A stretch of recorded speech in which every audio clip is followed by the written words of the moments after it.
Before anything can exist in your world, it must first exist within you. There is no force outside of your own awareness that can determine your path. Everything you see, feel, and experience is a mirror, an exact reflection of the world you've constructed in the unseen chambers of your imagination. You have always been the architect of your reality, whether you knew it or not.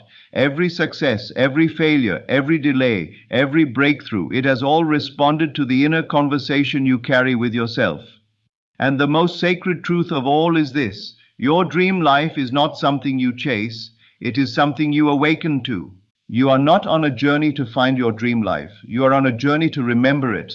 The images you hold in your mind, the emotions you entertain in silence, the scenes you replay before sleep, these are not mere fantasies. They are not wishful thinking. They are seeds. Seeds that, once planted and watered with belief, inevitably take root in the fabric of time.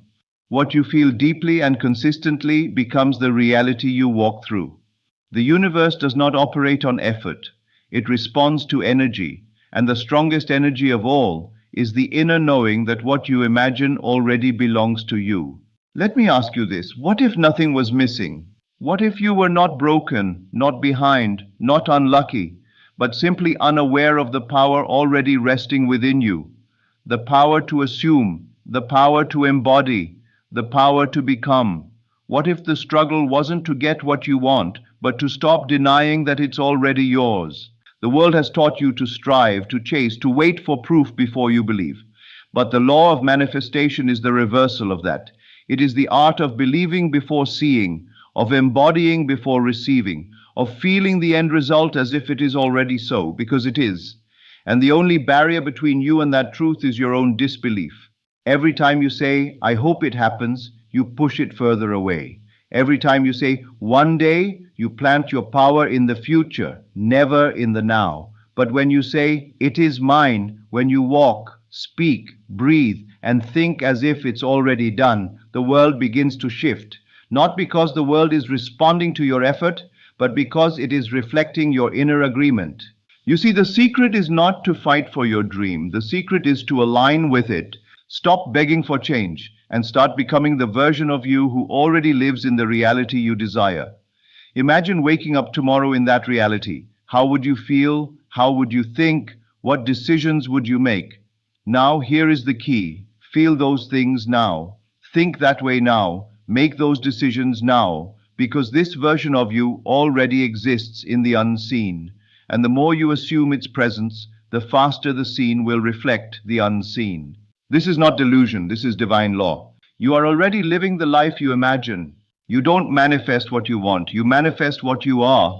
The greatest misconception is that desire alone is enough. But desire without identity is powerless. You must become the person who already owns the life you desire, not someday, not when it looks possible, but now, in this moment. Because all creation begins in consciousness. You cannot outwork your assumptions, you cannot outperform your beliefs, you can only rise to meet what you've already accepted as true in the invisible. If you imagine yourself successful but still identify as someone who is not ready, not worthy, or not capable, your reality will echo that identity, not your wish. This is why so many people live in cycles. They wish for change, but they embody the same doubts. They pray for progress, but they continue rehearsing their limitations. They look to the world for evidence, but they forget that the world is merely a delayed mirror of their inner life. You were never meant to wait for permission from the outside. You were meant to awaken to your divine authority on the inside. There is no one to impress, no one to convince, no gatekeeper holding the key to your dream life. The door was never locked. In fact, the door was never separate from you. It was within your own mind the whole time. Every time you imagined a new reality, the door opened a little wider. Every time you chose belief over fear, the hinges loosened. And the moment you fully align with the vision inside you, the door disappears altogether, because you realize there was no door, only the illusion of delay. Now pause. Close your eyes and see it again. That life you crave, that version of you who walks boldly, speaks confidently, moves with purpose and peace. See the home, the work, the love, the freedom. See it not as a movie you're watching, but as a memory you are stepping back into. Breathe in the air of that life, smell it, feel it, walk through its hallways, sit at its table, speak from its center, and most importantly, feel the stillness that comes from knowing it is already yours. This is how your new life begins, not through force, but through alignment, not through hustle, but through assumption, not through fear, but through faith. You are not asking for it, you are stepping into it. And each time you doubt, return to this stillness, return to the knowing. Because the dream you hold is not a fantasy, it is a preview of what your soul already owns. You are already living the life you imagine. Now let the outer world catch up. The secret law, consciousness creates reality. Everything you see in your outer world began as a ripple in your inner world. Every relationship, every opportunity, every moment of peace or struggle, it all originated from the garden of your consciousness. Most people think life happens to them, but truth whispers a deeper message. Life happens through them, through their assumptions, their self-talk, their mental images, and their emotional states. The secret law is not a mystery hidden in ancient books or locked away in the minds of mystics. It is simple, profound, and eternally available. Consciousness is the only reality. What you are conscious of being, you become. What you claim to be true within will externalize itself without, not by chance, not by luck, but by law. You don't need proof to believe. You need belief to create the proof. We've been taught backward. Wait for the money before you feel wealthy. Wait for the love before you feel lovable. Wait for the success before you walk with confidence. But this law works in reverse. The effect follows the cause, and the cause always is consciousness. When you make it real inside, the world has no choice but to echo what you've already embodied. The mistake is in thinking that change begins with action, that if you work harder, push more, do better, you'll eventually earn the life you want. But this only strengthens the belief that you don't yet have it. You are reinforcing the state of not having, and therefore you will experience more of it. This is why effort without inner alignment leads to burnout, because you're rowing against the current of your own belief. To understand this law is to realize that you can never manifest beyond the limits of your self-concept. Think about it. Every time you said, "That's just who I am," you wrote a script for your future. Every time you silently agreed, "People like me never win," you cast a shadow on your destiny. Every time you looked in the mirror and didn't recognize your worth, you told the universe what to deliver. Not out of punishment, but out of obedience to your inner command. Life listens to your identity, not your words, not your goals, not even your prayers, unless those prayers shift your inner assumption of self. You are the projector. The world is the screen. The screen does not change by scratching at it. You do not fix the movie by editing the reflection. You change the film. You go to the source. You rewrite the script that's playing in your consciousness. And then, without struggle, without resistance, the screen reflects the new film. This is not a metaphor. This is how reality works, quietly, invisibly, obediently. So what are you conscious of being right now? Are you aware of yourself as powerful or powerless, as lucky or overlooked, as chosen or forgotten? Do you move through your day expecting love or bracing for rejection? Are you walking through life as the version of you who receives with ease, or the one who always has to fight for every inch of progress? Your outer life can never rise above the ceiling of your inner concept. The secret law, consciousness creates reality. To change your world, you must change what you are conscious of being. It's not about repeating affirmations until you're breathless or visualizing until your eyes are sore. It's about shifting your center of identity. When you say, "I am," you are invoking the most powerful force in existence.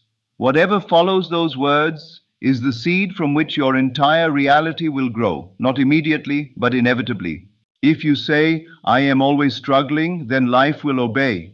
If you whisper, "I am invisible," the world will overlook you.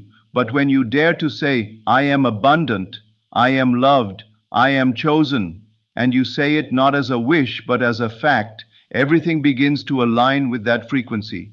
And the more you return to that state, even in silence, even in solitude, the more magnetic your life becomes. You cannot live beyond what you've accepted as possible. And here is the most radical truth of all. You do not have to change the world. You only have to change your awareness of it. This is where true power begins, not in changing people, not in forcing outcomes, but in becoming aware of who you already are in the unseen realm. The world then rushes to confirm what you've discovered in stillness. Consciousness is not just a tool, it is the creator. Everything begins with a thought, but not just any thought, a felt thought. A thought fused with belief, with expectation, with inner agreement. A thought you return to, dwell in, and carry with you like breath. That is how the dream becomes flesh. That is how the invisible becomes visible. Your inner world casts a shadow in the outer world. What you hold within will walk beside you in time. Now here's where most people miss it. They believe the outer world is more real than their imagination. They give more weight to what they can see than to what they can feel. But the outer world is slow, delayed, reactive. It follows, it reflects. And if you judge the process based on what your eyes can currently see, you fall back into the old identity. You declare it's not working, and the law agrees. But when you persist in the unseen, when you stand firm in what you know to be true within, even when nothing outside gives you evidence, that's when the law bends. That's when reality cracks open, because reality does not lead consciousness. Consciousness leads reality. The shift is subtle, it's quiet. No one will see it when it begins, but you will feel it, a deep knowing, a calm certainty, a stillness inside you that says, it is done. And from that stillness, your entire world will reorganize, not because you forced it, but because you remembered who you are. So if you want to manifest your dream life, stop asking the world to change. Instead, change what you are conscious of being. Step into the new state and live from it now. Speak from it, think from it, feel from it. Let it become your new default. And when it feels natural, when you forget the old identity, that is the moment the world will bow to your new reflection. You don't need to force the dream to happen. You only need to become the one who's already living it. Imagination is the divine portal. If there is one sacred doorway between the visible and the invisible, it is imagination. Not idle daydreaming, not fantasy as a form of escape, but true, living imagination, conscious, intentional, vivid, and reverent. It is the divine act of creation itself. When you engage the imagination, you are not pretending, you are participating, you are entering the workshop of reality, and through that doorway, all things are made possible. The world tells you to be realistic, but what is realism except loyalty to what already exists? To live only according to what you can see is to imprison your life inside the past. But imagination is freedom. Imagination is divine rebellion against limitation. It is not governed by time or space. It is not bound by your circumstances. It is the one place where all versions of you exist now, and all things can be summoned. When you close your eyes and imagine something in full sensory detail, your body does not know the difference between the imagined and the real. It responds the same. It releases the same signals, fires the same neurons, shifts the same chemistry. You enter the state of being, and from that state, the law responds, not to your hopes, but to your embodiment. To imagine with feeling is to give life to your vision. Every great change in history, every invention, every revolution, every miracle began in someone's imagination before it found its place in the world. The ones who changed reality were never the ones who followed it. They were the ones who first saw it differently within, and so must you. If you want to attract love, don't look for it. Imagine what it feels like to be deeply loved. If you want to attract abundance, don't chase money. Imagine what it feels like to live in freedom, to choose without fear, to give without lack. If you want to heal, imagine what it feels like to already be whole. Imagination is not the escape, it is the access. Now ask yourself, what do you imagine when no one is watching? What are the quiet scenes that play in the background of your mind? Are you imagining rejection, lack, fear, conflict, delay? Then you are sowing seeds for more of the same, not because you want to, but because you have not taken conscious command of your imagination. The world will always reflect the pictures you dwell in most often. Not the ones you visit once in desperation, but the ones you sleep with, the ones you feed, the ones you call normal. You are not imagining for fun, you are imagining to become. The moment you allow a scene to fully impress itself upon your mind, when you feel it in your breath, in your spine, in your heartbeat, you move from wishing into being. It's no longer a desire, it becomes your truth. You don't need to tell the world. You don't need to post it, prove it, or explain it. Reality bends in silence, in stillness, in inner agreement. The world moves only after the soul has already arrived. This is why quiet people often manifest loud miracles. Because while others are talking about their problems, the quiet ones are imagining solutions. While others are doubting, they are rehearsing. While others are reacting, they are creating. Imagination is not louder than reality, but it is deeper. It's the womb of the world. You cannot imagine one thing and live another for long. Eventually, your world will catch up with your dominant image. And this is the key, dominant, not what you imagined once, not what you pictured on a vision board last year, but what you habitually return to. That is the world you will walk into, because that is the world you are building behind your eyes. So if you find your outer life frustrating, do not fix the world, fix the vision. Are you spending your days imagining what could go wrong? Then your world will cooperate. Are you reliving past wounds in your mind? Then life will echo those wounds in different costumes. Are you preparing for disappointment? Then disappointment will keep preparing for you. But if you dare to imagine from love, from peace, from joy, from victory, not as a wish but as a claim, then the impossible becomes inevitable. Make it normal to see yourself winning. Make it natural to feel fulfilled. Imagine until it feels obvious. Imagine until you are no longer impressed by what you see in the world, because what you carry inside is more vivid, more alive, more true. This is the quiet power most people overlook, because it is invisible, because it cannot be measured. But it is more powerful than anything outside of you. And here is a sacred secret few understand. The act of imagining is not you hoping for the future. It is you stepping into a higher dimension of now. It is already done. The version of you that has what you desire already exists. You are not becoming it. You are selecting it. You are choosing with your attention, your emotional focus, and your imagination which version of you gets to come forward. There is no need to force anything. Simply dwell in the scene. Return to it each day. See it before sleep. Wake up inside it. Walk through life as if it's already true, because the more you abide in it, the more it abides in you. And when it finally shows up in the physical, you won't be surprised. You'll simply smile and say, of course, because you lived there long before it came. Feel it first, the law of assumption. There is a sacred truth hidden in plain sight. You do not receive what you want, you receive what you assume. Assumption is not wishing. It is not hopeful thinking or passive optimism. It is the silent, unshakable claim that something is already so, that regardless of appearances, regardless of circumstances, regardless of what the world shows you, you already are the thing you long to become. And because you are it in consciousness, the outer world must follow. You must feel it first. That is the law. Before it is seen, it must be felt. Before it arrives, it must be welcomed. Before it becomes physical, it must be emotionally familiar. Most people reverse this law. They wait for proof, for signs, for doors to open. But the law of assumption waits for no evidence. It waits only for your belief.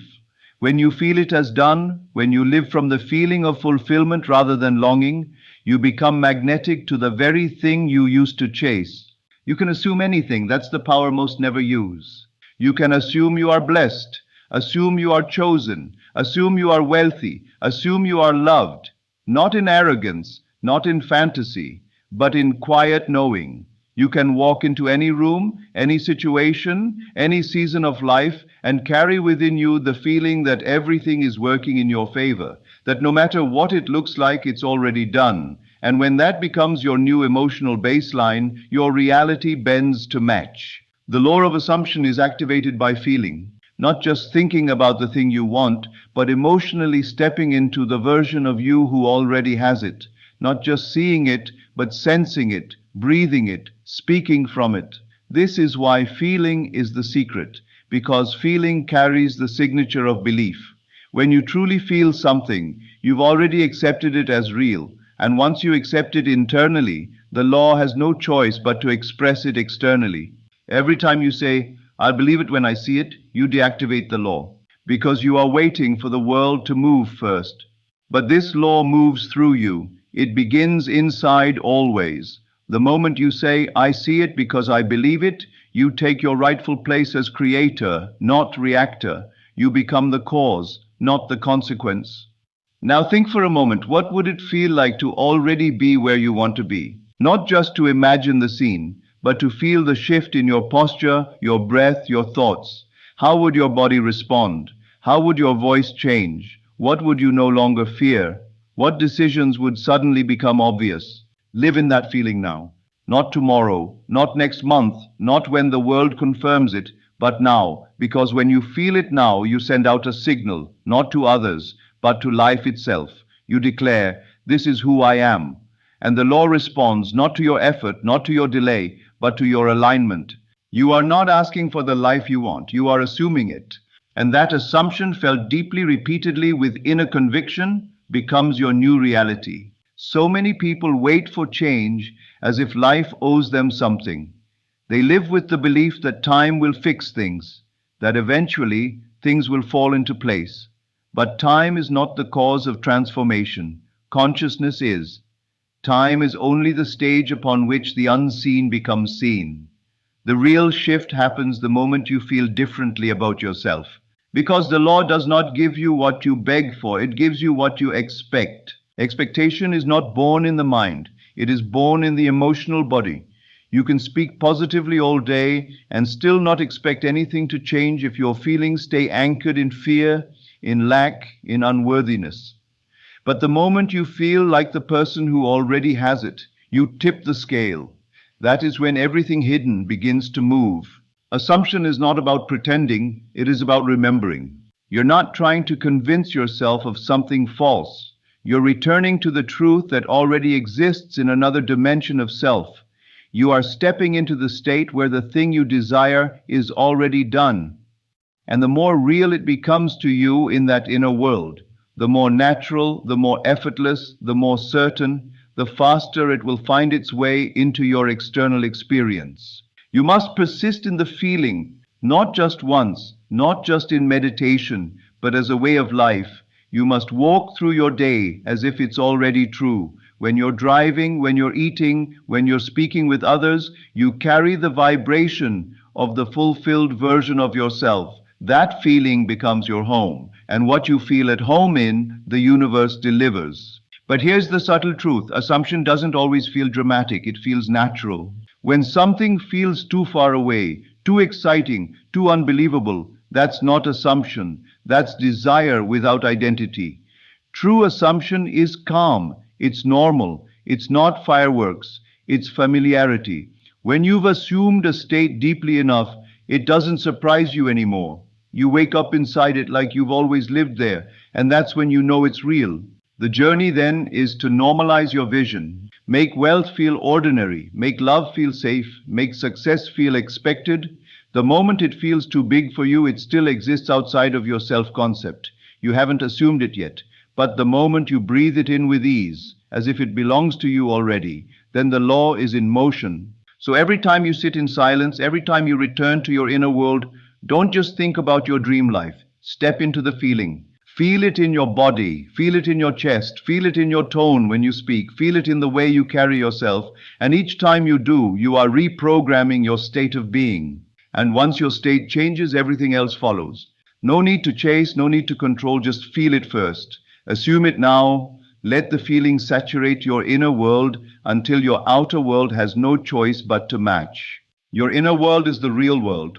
You've been taught that the real world is out there, tangible, measurable, undeniable, the world of bills and buildings, people and problems, clocks and consequences. But what if that world is only the echo? What if the true world, the world that actually creates, actually leads, actually determines the shape of your life, is the one inside?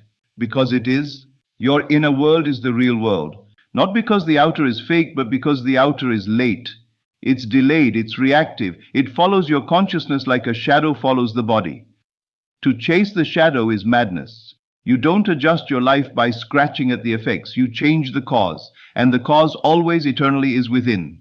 The unseen is not less than the seen, it is more. Every moment of silence you've spent imagining the life you want, every prayer whispered in solitude, every scene you've rehearsed in your heart, these are not wasted. These are the seeds of creation. Every detail you've constructed in your inner world, no matter how quiet or subtle, has been gathering weight, gathering gravity, pulling the future toward you in ways you may not yet understand.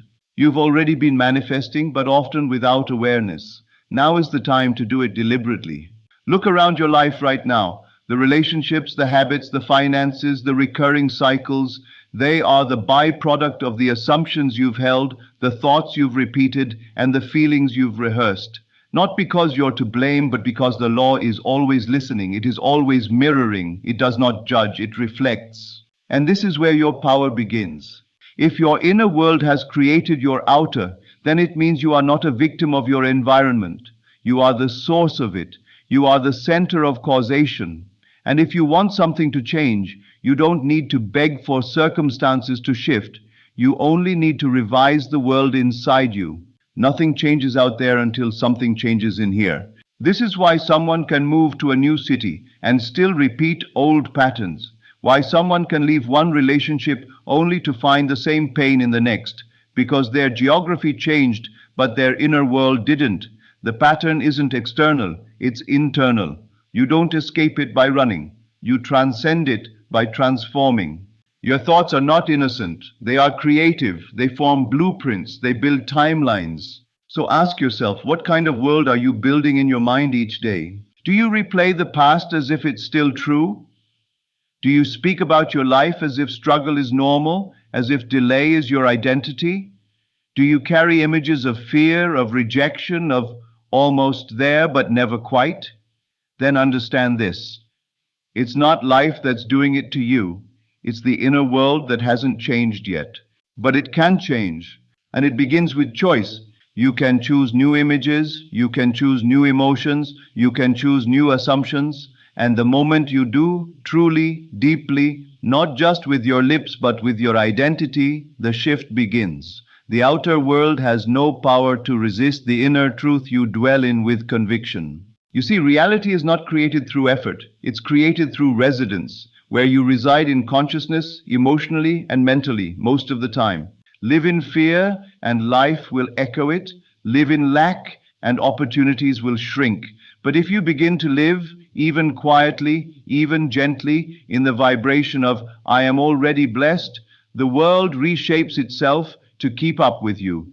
And it won't always be instant, but it will always be sure. Because your inner world is not a suggestion to the universe, it's a command. The world doesn't argue with what you assume, it simply obeys. And this is why your inner speech matters. The way you talk to yourself in silence, the stories you replay when no one's around, these are the architects of your experience. The law does not respond to what you post online. It responds to what you persistently accept as true in private. If the outer world makes you anxious, go within. If circumstances overwhelm you, return to your mind, your imagination, your felt truth. Because everything out there is just the echo of what has already been accepted inside. Don't fight with the mirror. Don't scream at the reflection. Change the face that is looking into it. And here's a mystery that will set you free. When you truly shift your inner world, you will stop needing the outer world to validate you. You will not walk around begging for signs, for applause, for confirmation. You will be so rooted in your internal vision that peace will go ahead of the manifestation. This is when you know the shift is real, when you no longer need proof. You carry the fulfillment within you, and in time, the outer world will align, not because you fought for it, but because you embodied it. So wake up each day and choose your inner world before the outer world chooses it for you. Begin your morning not by reacting, but by returning. Return to the feeling of your vision fulfilled. Return to the scene you've constructed in silence. Walk through it in your mind. Feel its weight. Taste its beauty. Let it become more real to you than your doubts. And then carry that world with you, not just in meditation, but in your tone, your step, your stillness. Because once the inner world becomes more real than the outer will conform. And you'll look around, not with surprise, but with reverence, and say, this is what I've always known. My real life began inside. Live from the end, not toward it. There is a sacred difference between living toward your desires and living from them. Most people live in pursuit. They set goals, they make plans, they visualize the future, but in their core they still feel far from what they seek. There is a subtle emotional distance between where they are and where they believe they must get to. And as long as that distance exists, the desire remains out of reach, not because it is far, but because it is being treated as something not yet here. The key is not to walk toward your dream. The key is to walk from the version of you who already has it. The moment you see the end, not as a future possibility, but as a present reality, everything begins to change. The way you breathe changes, the way you speak, the way you respond, the way you interpret your world, all of it shifts because you are no longer acting as someone on the journey. You are embodying someone who has already arrived. This is what it means to live from the end. You don't wait for the money to feel free. You feel free and money comes. You don't wait for the relationship to feel loved. You feel loved and love is drawn to you. You don't wait for healing to feel whole. You feel whole and healing responds. Not because of magic, not because of denial, but because the state of the end is more powerful than the struggle toward it. To live from the end is to collapse time. In your inner world, there is no waiting, no delay, no future tense desperation. There is only now. And in that now, you choose to stand in the version of reality where your desire has already been fulfilled. You feel what it feels like to have it. You imagine the conversations that would happen if it were real. You begin to think thoughts, make choices, and carry energy that matches the state of it is done. This is not pretense, this is alignment. You don't need to pretend to be something you're not. You simply select the state of being that aligns with your end and dwell there. And here's the divine truth. Your subconscious doesn't know the difference between what is real and what is imagined. If you feel it deeply enough, your mind accepts it. If your mind accepts it, your actions follow it. And if your actions follow it, the world obeys it. It's a sacred order, being first, then doing, then having. Most people flip it upside down. They try to have first more money, more praise, more opportunity, so they can do more and then feel like they're finally being who they were meant to be. But this is why so many remain stuck, because the outside cannot create the inside. It is always the other way around. You must become the person who already has it before you see it. Live from the end, not toward it. When you live from the end, your energy shifts. You no longer chase. You no longer strive in anxiety or pray in panic. You no longer look at your circumstances with desperation. You begin to see through the eyes of completion. You speak as if it is already yours. Not because you are lying, but because your imagination has moved you beyond the illusion of lack. You're no longer reacting to the old world. You're responding to the new one inside you. And the world will feel this. You'll notice how people treat you differently, how opportunities begin to unfold, how strange coincidences align with your inner state. These are not accidents. They are confirmations. The world must reflect the dominant feeling you carry. And when that feeling is rooted in the end, your path straightens, your delays dissolve, your doubts lose their grip. But here's what makes this law sacred. You must persist in the end even when the middle looks nothing like it. This is where most give up. They feel good for a moment. They imagine the end, and then they peek back at reality and fall into fear. Nothing's changed yet, they say. And by doing so, they collapse the state. They step out of the end and back into the beginning. Living from the end requires faith in the unseen. It requires you to let go of the need to control how it happens. It asks you to walk through uncertainty with the certainty that the seed you've planted is alive, even if you can't see it yet. You don't dig it up every day to check, you water it, you trust it, you live as if it's already growing, and soon it will break through the surface. The version of you that lives in your dream life is not far away. It is a choice away. It already exists. Your only job is to tune yourself to it, to feel from it, to wake up inside it, to walk through your current reality with the grace, the calm, and the confidence of someone who already knows how the story ends. And you do know. You've already seen it, you've felt it, you've imagined the conversations, the environments, the victories. That version of you is not imaginary, it is real in the unseen. And when you stop trying to get there and instead decide to live from there, everything begins to catch up. Live from the end, walk in the finished work, assume the position, and soon the world will do what it has always done. It will mirror who you've dared to become. Mental rehearsal, the daily ritual of manifestation. Creation is not a one-time act. It is a daily agreement, a private contract you sign with your inner world again and again, moment by moment, until the outer world aligns. This is where mental rehearsal becomes your most sacred ritual. It is not complicated. It is not mystical. It is not reserved for the elite or the enlightened. It is the act of closing your eyes and stepping into your future with your imagination again and again, until your subconscious mind no longer sees it as a possibility, but as a fact. You are not just visualizing, you are rehearsing the reality you intend to live. Mental rehearsal is the quiet training of your emotional body to normalize the extraordinary. Most people never receive what they want because they've never practiced feeling it. They've wished for it, they've longed for it, but they've never sat in silence and felt what it means to be it, to carry it in their breath, to rehearse conversations that would only happen if it were already true, to wake up in their imagination and walk through a day in the life they say they want. That is the work. And when it becomes a practice, not a one-time effort, but a daily immersion, you begin to embody the end. You begin to think like the future you, speak like the future you, choose like the future you, and that's when life responds, not to what you say, but to who you've become in the unseen. Mental rehearsal is your mirror room. It's where you see yourself clearly, not as you've been, not as others have defined you, but as you truly are in potential.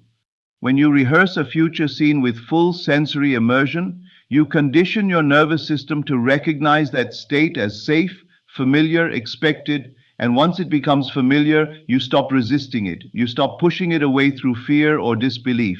Your mind does not care if something is physically present. If it is emotionally real, your mind will build pathways to match. That's why athletes rehearse their performance before the game. That's why speakers rehearse their speech before the stage. And that's why you must rehearse the life you're manifesting before it arrives. So when it does, it fits. So when it shows up, you're not surprised. You're not panicked. You're not saying, is this real? You're saying, of course it is. I've been here before. Because you have, in spirit, in silence, in the sacred chamber of your inner eye. Mental rehearsal, the daily ritual of manifestation. This is why repetition matters, not to force the universe, but to recondition yourself. Every time you mentally rehearse your future, you are digging a new groove in your identity. You are laying down new patterns in your consciousness, and those patterns become highways for your habits, your expectations, your decisions. You are not trying to believe. You are rehearsing belief until it becomes second nature. But this practice must be sacred, not rushed, not mechanical, not performed just to check a box. It must be felt. You must enter into it like a sacred appointment with your higher self. And here's the truth. 5 minutes of vivid emotional immersion in your desired reality is more powerful than hours of scattered affirmations. Because the law doesn't respond to volume. It responds to clarity and feeling. So find a quiet place. Let the world fall away. Close your eyes, not to sleep, but to see. And step into your scene, not as an observer, but as a participant. Touch the walls, hear the sounds, speak the words, feel the air, own the moment. Let it be so real to your emotional body that when you open your eyes, reality feels like the one catching up. This is the secret of those who manifest effortlessly. They do not beg life for change. They practice living in the change until life must comply. And don't worry if doubt still visits you. Don't panic if your current circumstances don't reflect your inner world. That's not failure. That's simply a gap that is closing. Keep rehearsing, keep returning, keep reminding your soul what it already knows. Because each time you rehearse your future in faith, you bring it into the now. You collapse time, you bridge the unseen and the seen, and soon the world around you will rise to match the world within you. And you'll look at your life not as something that happened to you, but something you rehearsed until it could no longer stay away. Faith is the bridge between desire and reality. Desire is the spark, but faith is the bridge. Desire is what pulls you forward. It gives your soul a direction, a signal, a magnetic aim. But without faith, desire burns in circles. It becomes longing, it becomes lack, it becomes distance. What you desire lives in a higher dimension, waiting to be received, but faith is the only road that reaches it, and that road is not built by effort, by logic, or by control. It is built by inner certainty. Faith is not blind, faith sees deeper. Faith is the choice to believe in the unseen more than you believe in appearances. It's the bold inner decision to walk as if it's already done, even when your senses report otherwise. It's trusting the whisper inside of you more than the noise outside of you. And when that trust becomes your baseline, the universe bends to your belief. Every manifestation rests on this one truth. The world responds to your inner knowing. If you want to see it, you must first believe it, not as a theory, not as a philosophy, but as a living truth that breathes through your choices. The people who seem to manifest with ease aren't just lucky, they are aligned.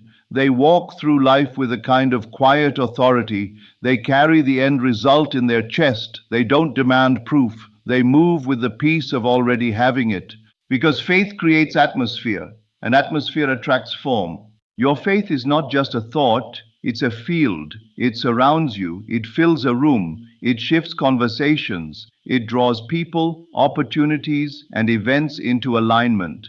Not because you are forcing anything, but because the world cannot help but organize itself around your inner conviction. The person with faith walks differently. They speak with weight. They expect good things. And when things go wrong, they don't collapse. They return to the truth.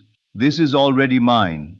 And that unwavering belief keeps the bridge intact. But most people collapse the bridge before crossing it. They start with excitement. They hold the vision. But when time stretches or obstacles appear or doubt whispers in the dark, they retreat. They question. They speak against their own dream. And in doing so, they cut the bridge halfway. Then they wonder why the desire never arrived. But faith doesn't flinch. Faith endures the gap. It holds the vision in place when nothing makes sense. It keeps the fire alive when the world goes cold. It is not passive. It is not weak. Faith is the fiercest strength, the power to stay in the end when the beginning is still all you see. Faith is not just believing in the outcome, it's becoming one with it. You don't just say it will happen, you say it's happening now, it's already done. And you speak it not to convince the world, but to anchor yourself. You repeat it because repetition is how the subconscious accepts new laws. And once the subconscious accepts, your reality follows in obedience. But here's the subtle beauty of faith. It requires no evidence to act. You don't wait for the money to feel secure. You don't wait for the opportunity to move boldly. You don't wait for the apology to feel peace. Faith doesn't wait for reality to change. It causes reality to change. The moment you feel the state as true and refuse to doubt it, you become the vessel through which the unseen takes form. That is the power most people never access. They visit faith like a visitor knocking at a locked door, not realizing they hold the key. That key is inner consistency, holding your vision not for a day, but until. Speaking life not just in joy, but in silence. Refusing to let appearances rob you of what God has already placed within you. And the more you persist in this inner truth, the more the outer world aligns, not by chance, but by law. Faith is not wishing. Faith is knowing. It's the silent certainty that the thing you asked for has already been granted, and you live your days as if it were so. You walk with the gratitude of someone who has already received. You speak with the clarity of someone who already owns it. You release the desperation. You stop trying to chase, beg, or prove. You simply become. That is faith. and it is the bridge between your desire and its fulfillment. Not because the bridge makes it real, but because the bridge reveals that it already was. Every time you feel doubt creeping in, return to that bridge. Walk across it in imagination. Remind yourself of what's waiting on the other side. And more importantly, remind yourself that it's not waiting. It's ready. It's complete. You're just walking toward what is already yours. Faith doesn't speed up the process. Faith dissolves the illusion of distance. And soon you'll no longer ask, when will it come? You'll realize it was here all along. Let go of the how, surrendering to the process. The moment you decide what you want, the universe begins to rearrange itself. Invisible forces shift, paths are cleared, people are positioned, but there is one condition: you must let go of the how. The how is not your responsibility, it never was. Your only job is to dwell in the end, to feel the result as real, to assume the identity that matches the outcome. When you start trying to figure out every step, control every timeline, or force specific outcomes, you pull yourself out of the flow. You replace trust with tension. You trade alignment for anxiety, and the very thing you were attracting begins to drift. Surrender is not giving up. Surrender is getting out of the way. There's a higher intelligence at work, one that sees what you can't see, understands what your mind can't grasp, and holds a perspective far beyond your logic. When you try to control every detail, you operate from the limited view of the present. But when you release the how, you make room for divine orchestration. You allow miracles to unfold, not because you manipulated them, but because you made space for them. You've been taught to strategize, to force outcomes, to hustle for every inch. But in the spiritual dimension, effort is not the currency, alignment is. When you are aligned with the end, the means arrive naturally. The right people, the right doors, the right ideas, they don't need to be hunted. They show up, they arise out of stillness, out of trust, out of surrender. Letting go of the how means you stop trying to be the source. You realize you are not the maker, you are the receiver, the channel, the participant in something far greater than your own intellect. When you surrender the how, you release the grip that's been choking your own blessing. You stop delaying what's already yours by demanding it show up on your terms, and instead you whisper the most powerful prayer of all: I trust. Trust is not passive, trust is power without resistance. Trust is knowing it's already done and refusing to interfere. When you feel the need to control, that is the ego's fear of losing ground. But when you feel peace in not knowing the details, that is the soul in alignment with the divine. One is fear in disguise, the other is faith in motion. The reason most people never receive their desires isn't because the desire was impossible. It's because they refused to release control. They were attached to how it should unfold. They demanded that life deliver in a specific way, through a specific person, within a specific time frame. And when it didn't, they collapsed their faith. They declared it wasn't working. But the law was working, it was always working. They just interrupted the flow with their own interference. You must trust that if the seed is planted in belief, the flower will bloom in form. You don't need to tell the roots how to grow. You don't need to explain the process of blooming to the rose. You just need to keep the soil nourished with your assumption. Keep your focus on the feeling. Stay loyal to the end. The how will be handled by something much wiser than your planning. The how is where life surprises you, where the unexplainable meets the undeniable. Surrender is not weakness, it's wisdom. It's recognizing that life is not a straight line. The greatest manifestations come through paths your mind would never predict. You meet someone unexpectedly. An opportunity comes from a direction you had dismissed. A delay turns into a setup for something better. But none of that can happen if you're obsessing over every detail. Letting go of the how allows room for better. It opens the gates for options you never imagined. It gives life permission to exceed your expectations. And when it does, you realize how small your plan really was, because the mind tries to be efficient, but the universe is abundant. It's not just trying to get you to your goal, it's trying to evolve you through the journey. So breathe. Stop forcing what was never yours to carry. Stop trying to solve what was never your problem. Let go of the obsession with steps. That's not your domain. Your domain is to become, to feel, to live, to believe, to rest in the state of already done. When you rest there, life moves swiftly, not because you chased it down, but because you became still enough to let it arrive. This is the paradox. The more you surrender the how, the faster the how reveals itself. You're not giving up, you're getting aligned. You're stepping into your role as creator, not controller. The outcome doesn't need your pressure, it needs your presence. And when you give that fully, daily, faithfully, the process unfolds perfectly. So say it quietly to yourself. I let go of the how, I trust the unseen, I walk in the end, and I allow life to deliver the details. And life will. The power of revision. Rewrite your past to change your future. What if your past was not fixed? What if the events that shaped you, the pain, the rejection, the failure, were not meant to define you, but to awaken you? What if you had the power not only to overcome them, but to rewrite them, to look back not with helplessness, but with authority? That is the power of revision. Most believe the past is untouchable. They believe what's done is done. But the truth is, your past only lives through the lens of how you remember it. Memory is not a neutral archive. It is an active script you continue to rehearse. And every time you relive it, you reinforce its emotional weight. But if your past is alive in memory, it can be reshaped in imagination. You see, your subconscious doesn't distinguish between past and present the way your intellect does. It simply accepts what you feed it as true. And that means if you revisit an old scene, not in bitterness, but in imagination, you can change how it ends. You can revise the moment. You can take that rejection and rewrite it into approval.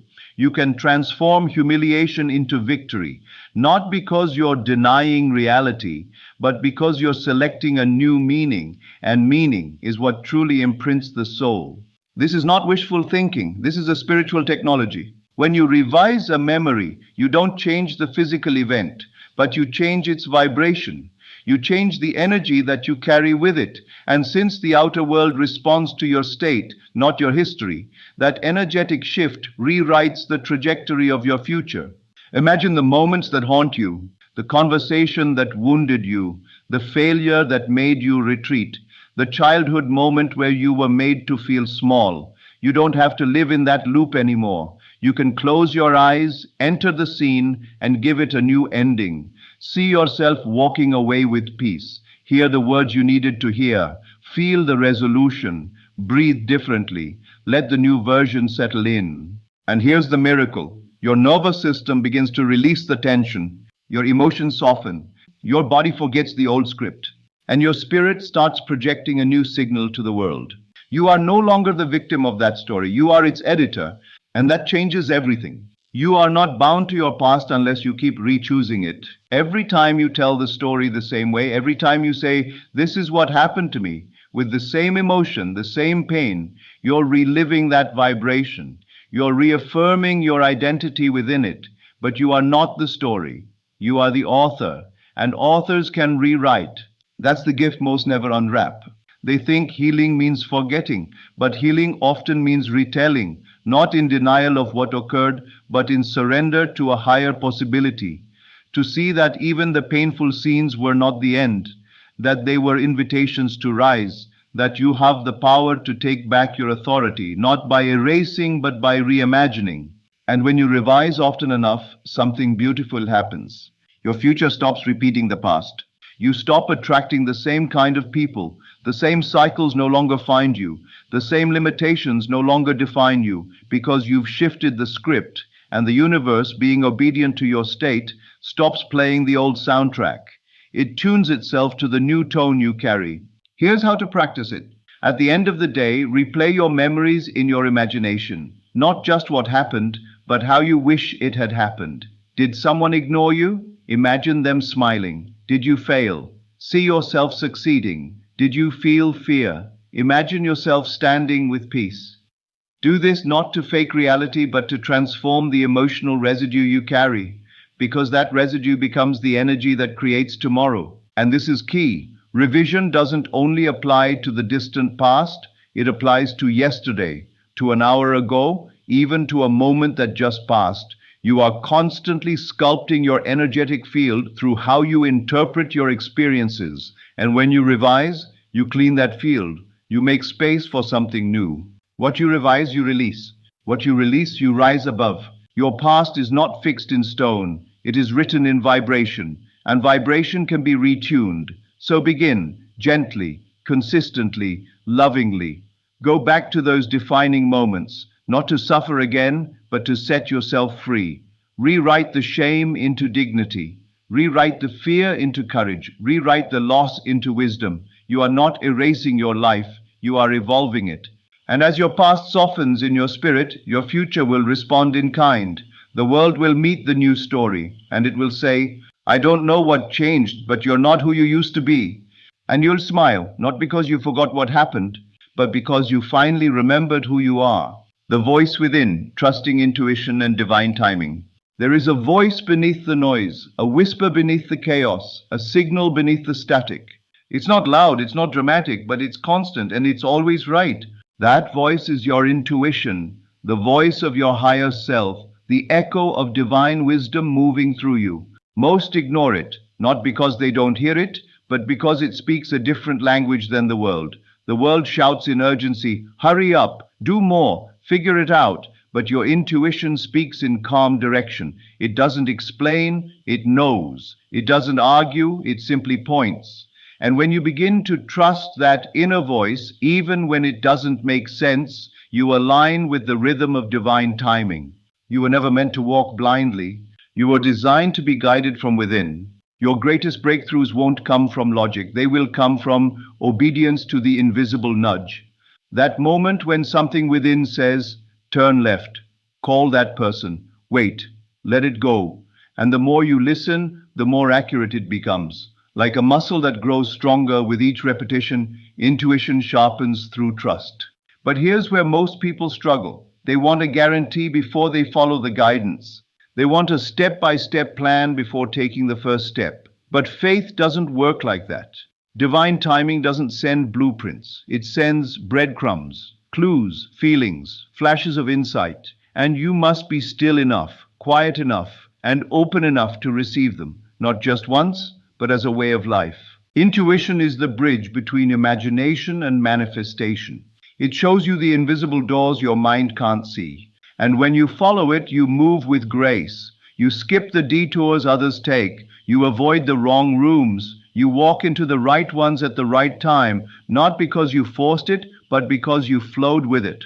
This is divine timing. A timing that's not based on the clock, but on alignment. It's not about how long you've waited. It's about who you've become in the waiting. Sometimes the delay is not denial, it's preparation. You're being shaped into the version of you who can carry the thing you're asking for. And when you're ready, not desperate, but aligned, what you've been waiting for appears with ease. The world may call it luck. They'll say, you were in the right place at the right time, but you'll know the truth. You followed the voice. You listened to the still small knowing. You didn't rush. You didn't panic. You didn't force the doors open. You simply walked when the time was right, and everything opened before you, not because of chance, but because of divine precision. But to live like this, you must tune out the noise. You must learn to trust your peace more than your panic. You must learn to sit with silence long enough to hear what your soul has been whispering all along. That yes that doesn't come from pressure, that no that isn't fear, but sacred redirection. That pause that protects you, that nudge that guides you. This is how the divine speaks, not through drama, but through stillness. Sometimes you'll be called to move quickly, other times to wait longer than you expected. Sometimes you'll be led away from what you wanted, only to be delivered something better. And when it doesn't make sense, when you feel the tension of the in-between, don't run to logic, return to trust. Because timing is not always comfortable. It often stretches you, it humbles you, but it never fails you. You may not see the reason now, but later, when the pieces fall into place, you'll look back and say, I'm glad it happened the way it did. I wasn't ready before, but now I am.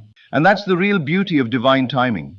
It doesn't just give you what you want. It gives it to the version of you that can sustain it.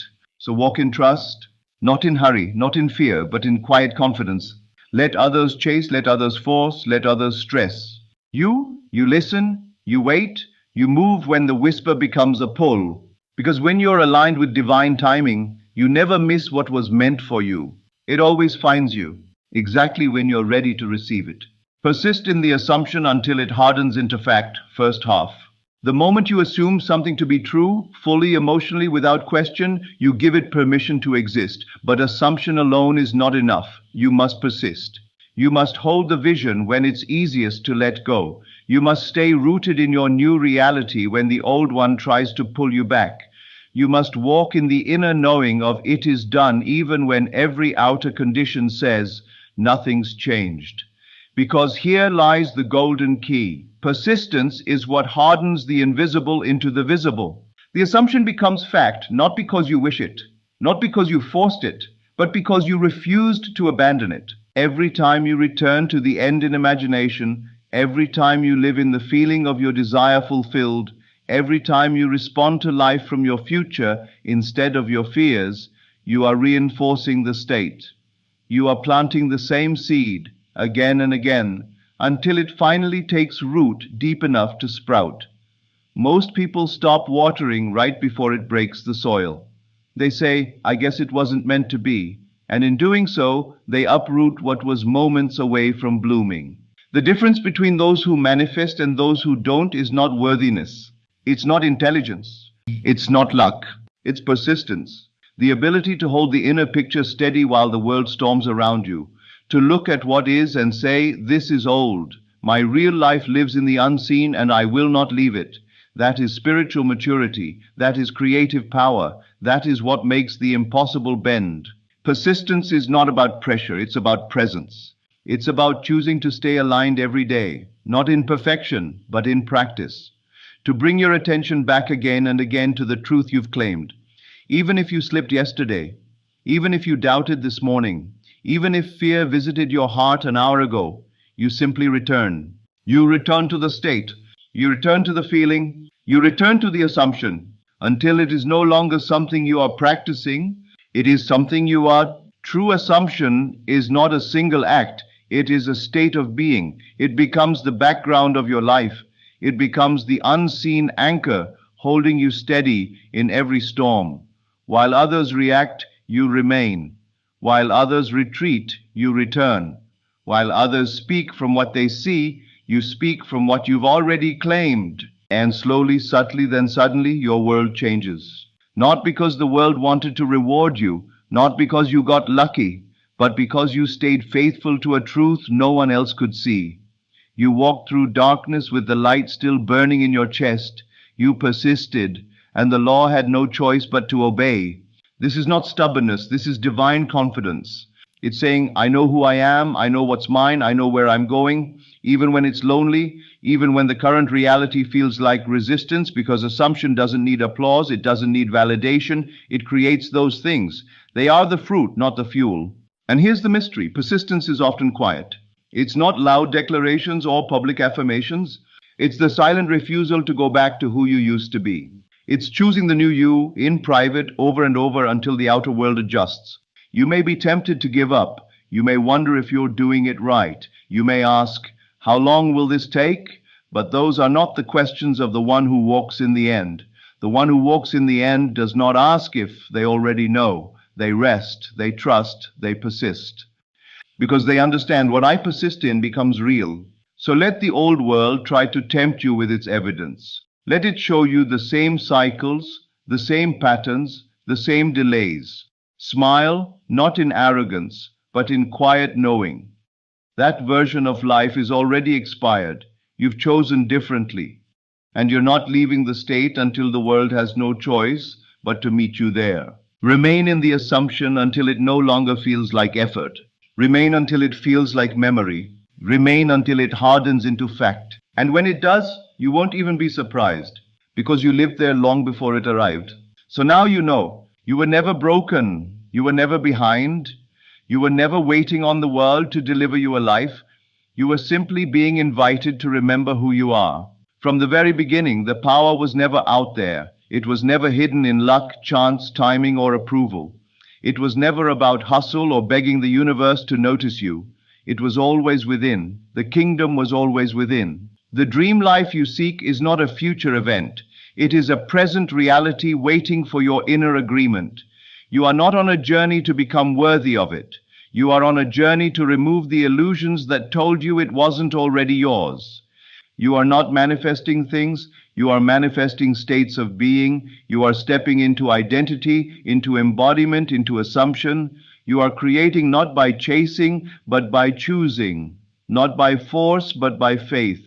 Not by begging, but by believing. Every time you imagine, you create. Every time you feel the end, you move closer. Every time you return to the state, you pull it into now.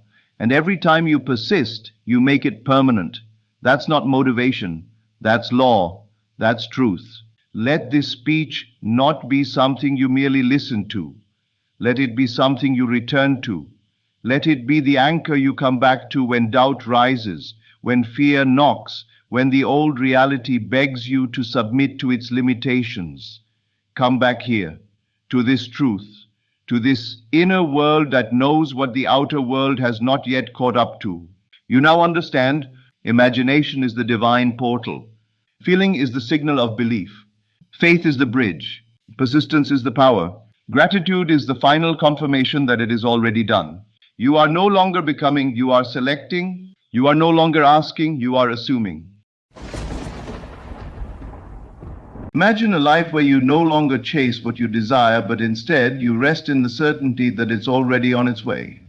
Not because of effort or force, but because your inner world has already received it. The moment you drop the need to pursue, you give it permission to pursue you. There is a profound difference between reaching for something and knowing it's reaching for you. One is filled with doubt and striving, the other with faith and expectancy. You were never meant to be a beggar of your desires. You were meant to be a receiver. The world around you is only a mirror, echoing what you accept as real within. And when you walk in the feeling that your desire is already yours, you will notice the world begin to shift. Not because it changed, but because you did. The energy of chasing keeps it away. The energy of having pulls it near. You must begin to see differently, not with your physical eyes, but with your inner vision. Close your eyes and dare to believe that what you want is already here. Don't just wish for it. Feel it, taste it, smell it. Walk in the mood of fulfillment and watch how reality bends itself to reflect your inner conviction. When you stop running after it and start walking as if it's already arrived, something miraculous happens. It shows up without effort. This is not about pretending in a superficial way. It is a deep, sacred knowing, a silent agreement between your soul and the universe. The moment you say, I am, instead of I want, you shift the current. You stop being the seeker and become the magnet. And what a joy it is to live in that state, where you are no longer worried, no longer desperate, no longer doubting, because now you are calm, you are still, you are rooted in the knowing that it's already yours. And this knowing carries the power the world cannot explain. It is the quiet confidence of someone who has already been answered in secret. While others hustle and strive, you move with grace. While others fear and doubt, you radiate assurance. You no longer need to convince anyone or prove anything, because your reality is being shaped from the inside out. You no longer fight for the dream, you become it. Every time you act from the feeling that it's already done, you rewrite your fate. You walk into rooms as the version of yourself that already has what you once prayed for. You speak from completion, not lack. You move from faith, not fear. And the universe has no choice but to respond in kind. You become like the flower that doesn't chase the bee, yet the bee finds it irresistible. You become still, and things begin to flow toward you. You're not manipulating reality, you are aligning with it. For everything you desire is already yours in another dimension of thought, and the bridge between that dimension and your physical experience is belief, pure, unshakable, unwavering belief. No pleading, no chasing, just standing firm in the feeling of possession. This is the secret. So the next time you think about your dreams, don't think of them as distant. Think of them as already given. Let your imagination touch the edges of that reality. Let your heart rest in the joy of it. Act as if you are not waiting. Act as if it is not missing. Act as if it is already here, and it will come, drawn by the energy of your conviction. Not chased, but welcomed. Not demanded, but received. Desire is not something distant from you. It is not separate, and it is not outside of your reach. The very moment a desire is born within you, it carries with it the seed of its own fulfillment. This seed does not require force to blossom, but belief. Not belief in the traditional sense of hoping or wishing, but belief in the form of knowing. A quiet inner acceptance that what you want already exists in the unseen and is moving toward you in the seen. When you feel a desire rise within you, it is not a signal to start chasing. It is an invitation to align, to enter into the state of having, of being, of already possessing that which you once thought you lacked. This is the shift that changes everything. You do not become the creator by forcing reality to bend to your will. You become the creator by bending yourself into the image of the life you want to live. The assumption of your wish fulfilled is the key to unlocking that door. Most people live their lives trapped in a cycle of waiting and wanting. They speak of what they desire, but their inner conversations betray their disbelief. They say, "I hope it happens," or "maybe one day," never realizing that every such statement is a silent reinforcement of distance. The truth is, if you can see it within your imagination clearly, if you can taste the reality of it in your mind, then it is already yours in the unseen. And all that remains is your agreement with that truth. You see, the outer world is nothing more than a shadow cast by the inner light of your consciousness. Your world reflects not what you want, but what you are. Not what you wish for, but what you believe yourself to already have. This is why the assumption of the wish fulfilled is the secret held in plain sight. When you assume that your desire is already fulfilled, you shift into a state of being that magnetizes the physical manifestation. It is not about pretending or daydreaming without conviction. It is about entering the feeling tone of the end result and living from that state, not toward it. This feeling is not a vague hope. It is real, it is specific, it is vivid. You must allow your imagination to create such a clear, strong image that the outer world becomes secondary to your inner certainty. Your emotions must reflect the truth of your assumption, not the illusion of your current circumstances. When you assume the state of your desire fulfilled, you no longer look for signs. You no longer wait anxiously for evidence. You walk in the peace of already having. You speak differently. You move with assurance. You live as one who is already answered. And in that stillness, you become receptive. The inner shift causes an outer response. You do not chase, you attract. You do not beg, you align.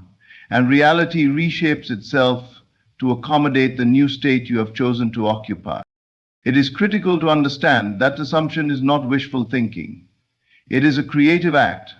It is a conscious decision to accept something as real, now, not in the future, not eventually, but now. Even if everything around you contradicts it, even if no signs appear, even if people call you delusional, you remain unmoved. You hold the feeling. You persist in it. And as you persist, the bridge of incidents will form. Life will rearrange itself to reflect the image you have impressed upon your subconscious mind. This is not a path of effort, it is a path of surrender. You are not trying to create something, you are choosing to receive what already exists. The version of you who already has the life you desire exists now. You must merge with that version through assumption, through imagination, through feeling. And the more vividly and frequently you dwell in that state, the more solid it becomes. Eventually, it becomes more real to you than the outer world. And when that happens, manifestation is inevitable. There is a sacred power in acting as if. It is not fakery, it is prophecy. It is the language of the soul declaring to the universe, I have already received. And because the universe is obedient to the command of inner conviction, it must respond accordingly. It has no choice. It always matches your dominant state of being. You are not waiting for evidence, you are the evidence. Your mood, your posture, your words, your imagination, they become the proof that the desire is already yours. If you understood just how powerful this shift is, you would stop telling stories of lack, of waiting, of hoping. You would never again say, I want, because to want is to admit that you do not have. And to affirm that lack is to perpetuate it. Instead, you would say, thank you, even before it appears. You would praise in advance. You would smile in solitude, knowing something greater is already yours. And in that mood of gratitude, in that atmosphere of acceptance, the invisible becomes visible. The moment you assume that it is already done, you step into a different timeline. A new world begins to unfold. You are no longer tied to the past or even the present. You are tethered only to your vision. And your vision, if held with faith, becomes the mold into which life is poured. You begin to notice people responding to you differently. Opportunities appear, ideas flow, coincidences gather around you like loyal servants. But none of this happens until you change on the inside. So do not ask, when will it come? Ask instead, how would I feel if it were already here? And then live from that feeling. Make it your home, make it your reality. You do not need to explain yourself to anyone. You do not need to convince others. All that matters is that you are convinced, because the outer must obey the inner. This is law, this is truth. This is the mystery revealed to those who dare to believe beyond their senses. And once you truly grasp this, you will never chase again. You will know with quiet confidence that it's already yours. Chasing is a subtle declaration to the universe that you do not yet believe what you desire is already yours. It is a signal of inner separation, a confession of doubt, of uncertainty, of disbelief in your own power and the law that governs all creation. Every time you find yourself anxiously searching, begging, hoping, or pushing, you are unknowingly affirming the very absence of what you wish to see. And in this affirmation of absence, you breathe life into delay. The more you reach outward, the more the thing you long for slips through your fingers, not because it is denied, but because your belief in its presence has not yet solidified. True faith does not chase, it does not strain, it does not concern itself with how or when. True faith rests, it dwells in the assurance of already having. And this state of rest is not inactivity, but a deep inner confidence that causes you to move, speak, and live differently. Faith alters the atmosphere within you. It changes the tone of your voice, the rhythm of your thoughts, and the posture of your heart. You are no longer moved by appearances or lack of appearances, because your eyes are fixed not on what is seen, but on what is known. The one who chases still doubts. And where there is doubt, there is resistance. Faith, on the other hand, creates allowance. It opens the gates for life to deliver what is already prepared. When you stop trying to make it happen and instead trust that it is happening, you enter the current of divine timing. You walk in step with the unseen forces working on your behalf. You no longer need to manipulate or struggle, because your inner world has already settled into the reality of fulfillment. The mind that is filled with faith is not shaken by time. It understands that delay is never denial, and absence is only an illusion. It understands that the true work is not external striving, but internal acceptance.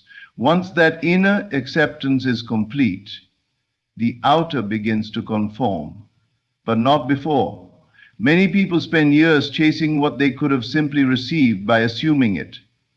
The moment you chase, you lose your magnetic power. You begin to repel what you want, not because it does not belong to you, but because your energy is misaligned with its reception. There is a sacred paradox here.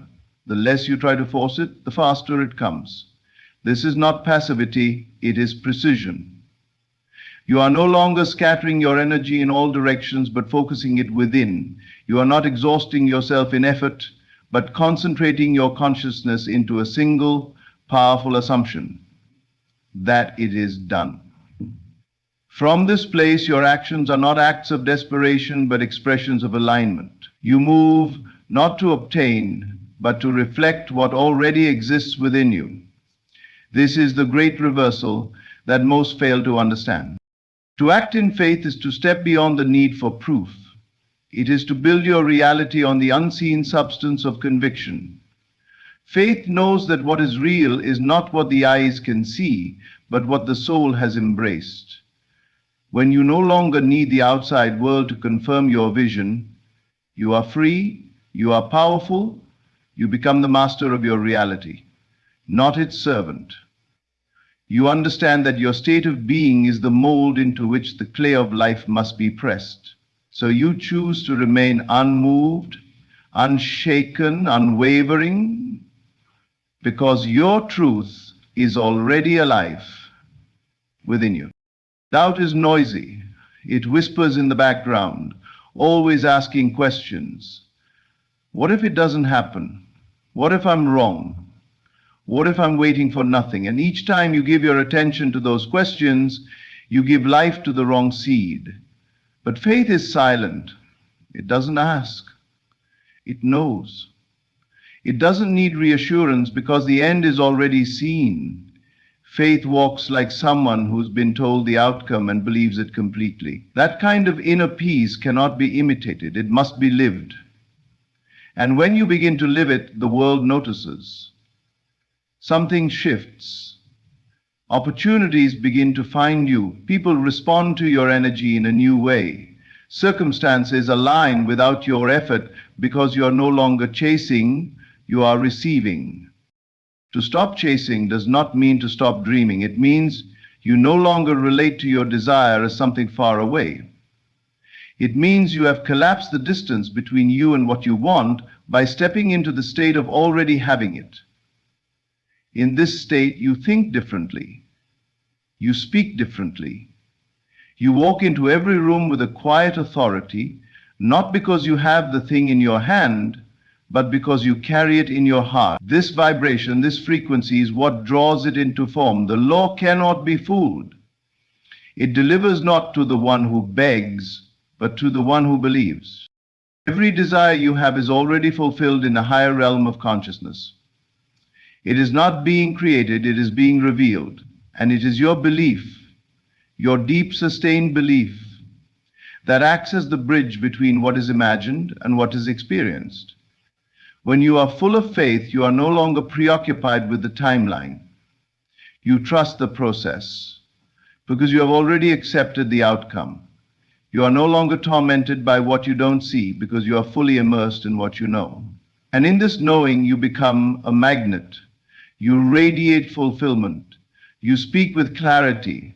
You take inspired steps, not because you are trying to get something, but because you are expressing what you have already received within. This is the truth that sets you free. Faith is not hoping something might happen. It is living from the end result. It is waking up in the morning and thanking life for what is already on its way, as if it were already here. It is looking at your world through the lens of completion, not lack. And when you live this way, when you embody the feeling of your desire fulfilled, you will no longer feel the urge to chase, because you will know deep in your bones that it's not running away from you, it's coming to you.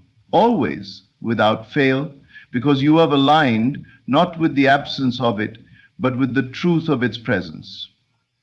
And that alignment is more powerful than any action you could take. The origin of all things begins not in the physical world, but in the unseen.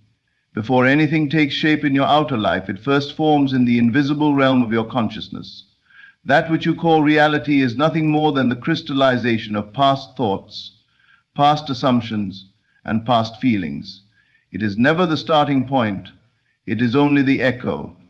And so if you wish to change what you see, you must return to the source, which is always within. The outer is only a shadow, a projection, a reflection.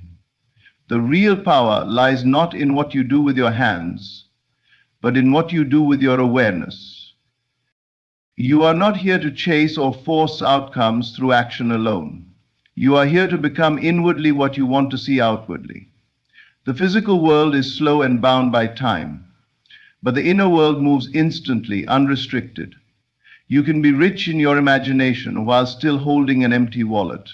You can be loved within your soul even before a single person enters your life to confirm it. And that richness, that love, that internal reality, if sustained with belief, must eventually mirror itself in form. This is not fantasy, it is law. It is not illusion, it is creation. Effort that is not rooted in belief is wasted energy. Action that arises from fear or lack only multiplies more fear and lack. You may think you're building something, but without the foundation of faith, it will fall.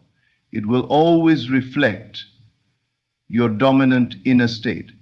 But when your inner world is rich with vision, when your inner conversations affirm the truth of your desire, when your imagination plays scenes of victory, and when your emotions align with fulfillment rather than longing, then your actions are no longer acts of desperation, but natural extensions of your assumed reality. You must stop placing so much importance on the outer. Stop asking for signs. Stop waiting for proof. The outer is the past. It is not where your future is created.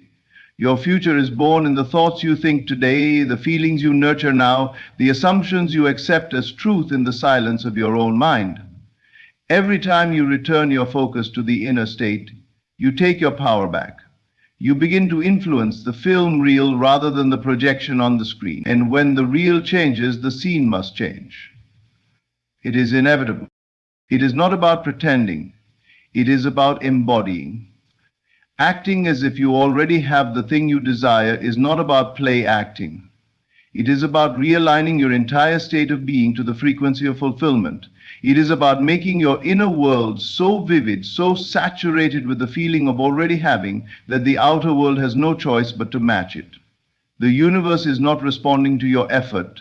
It is responding to your state. And your state is composed of what you believe to be true, what you feel to be real, and what you persist in mentally and emotionally. You must train yourself to live from within, to make the invisible more real than the visible, to close your eyes and see the world not as it is, but as it must become under the influence of your imagination. And as you dwell in that state of wealth, of love, of freedom, of health, you will begin to feel something shift inside you. A calm assurance will replace the anxious need to act. An inner clarity will silence the outer noise. And from this place of stillness, your movements in the world will be inspired, effortless, timely. Not because you forced anything to happen, but because you aligned yourself with the state in which it had already happened. You do not need to chase what you can attract. And you do not attract by willpower, you attract by resonance. The question is never, what do I want to do to get it? But rather, who must I become so that it is drawn to me effortlessly? And the answer is always this: become the one who already has it. Feel like the one who already received the call, the opportunity, the healing, the love. Speak as one who already walks in abundance. Think as one who is no longer hoping, but knowing. This kind of transformation cannot be faked. It must be lived.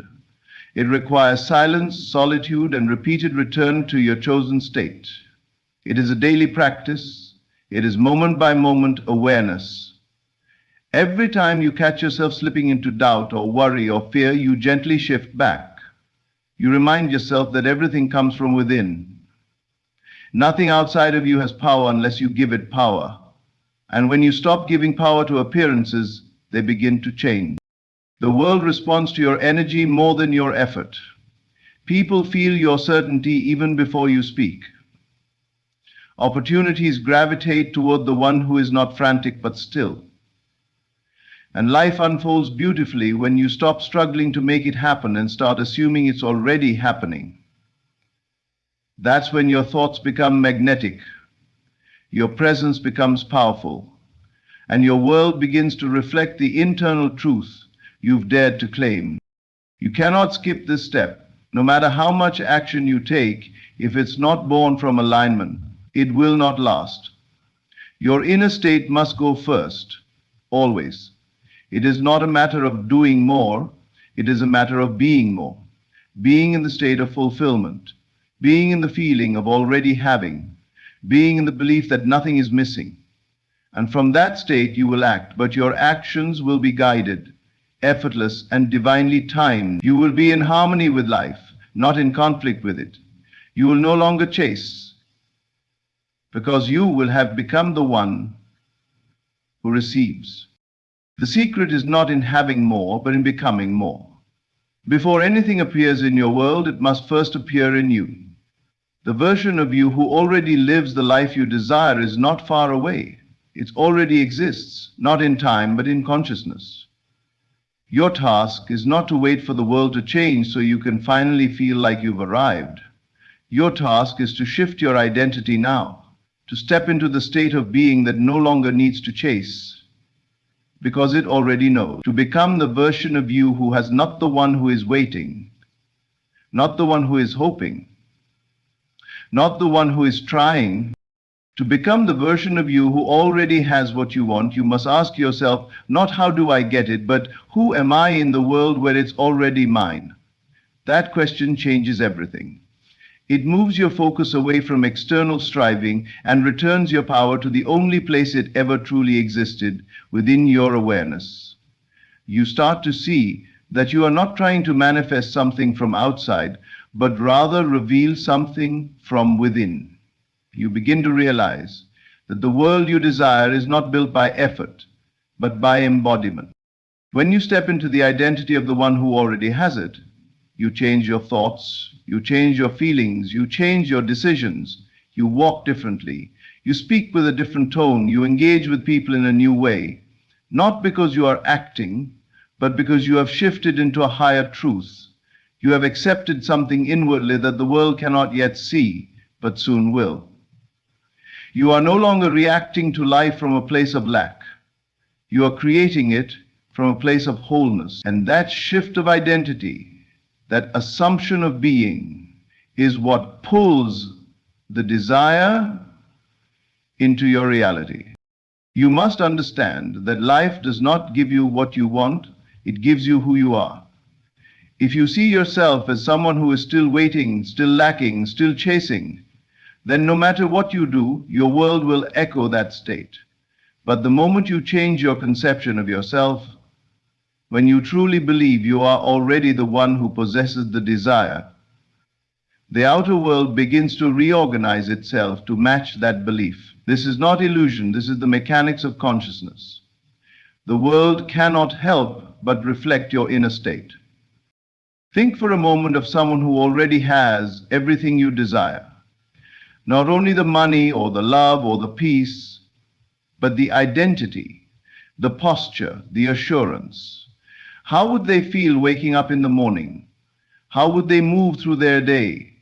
What choices would they make? What thoughts would they entertain? What would they say yes to? What would they no longer tolerate? And more importantly, how do you begin to live as that person now? Not tomorrow, not when things change, but now.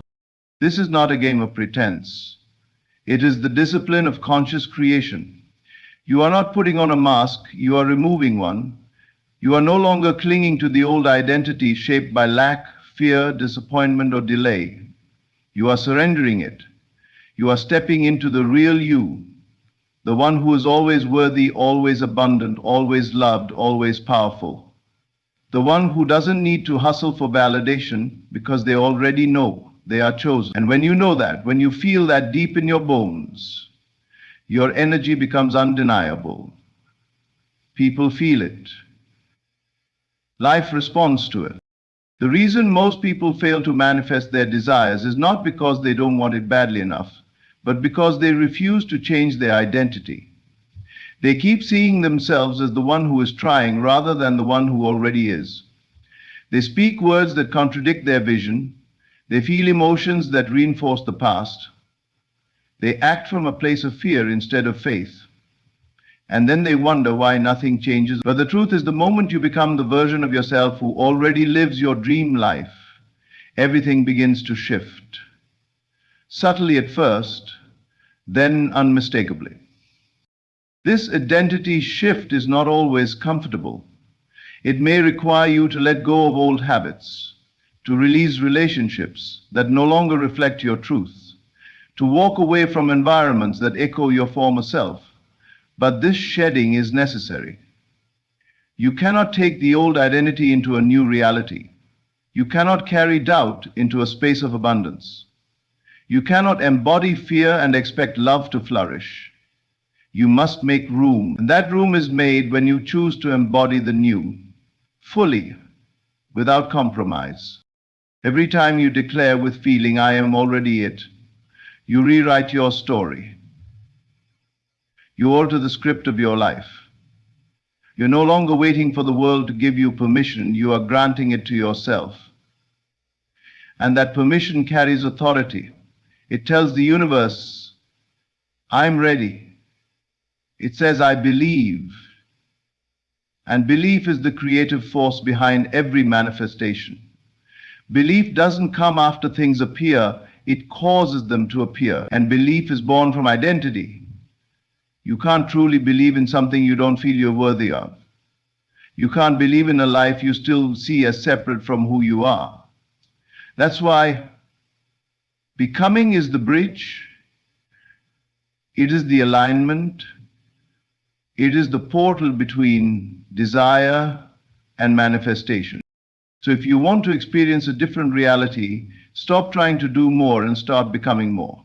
Start asking yourself throughout the day, who am I being right now? And if the answer doesn't match your vision, gently shift.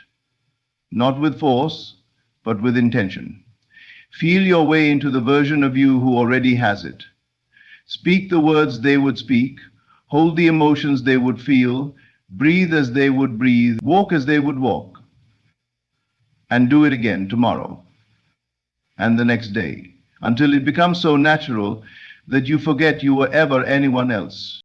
This is the true power of creation, not in wishing or waiting, but in becoming, not in chasing outcomes, but in embodying the source. And once you have become the one who has it, your world will have no choice but to follow. Stillness is not the absence of movement, it is the presence of unwavering faith. It is the quiet center from which true power flows. When you become still within, when you cease the mental chatter, the emotional scrambling, and the desperate search for signs, you allow the universe to work in your favor. You give your desire space to come to you. The anxious mind pushes it away, but the still mind pulls it in. The stillness is magnetic because it is rooted in belief. It is the living declaration that you no longer need to chase, because what you seek is already on its way.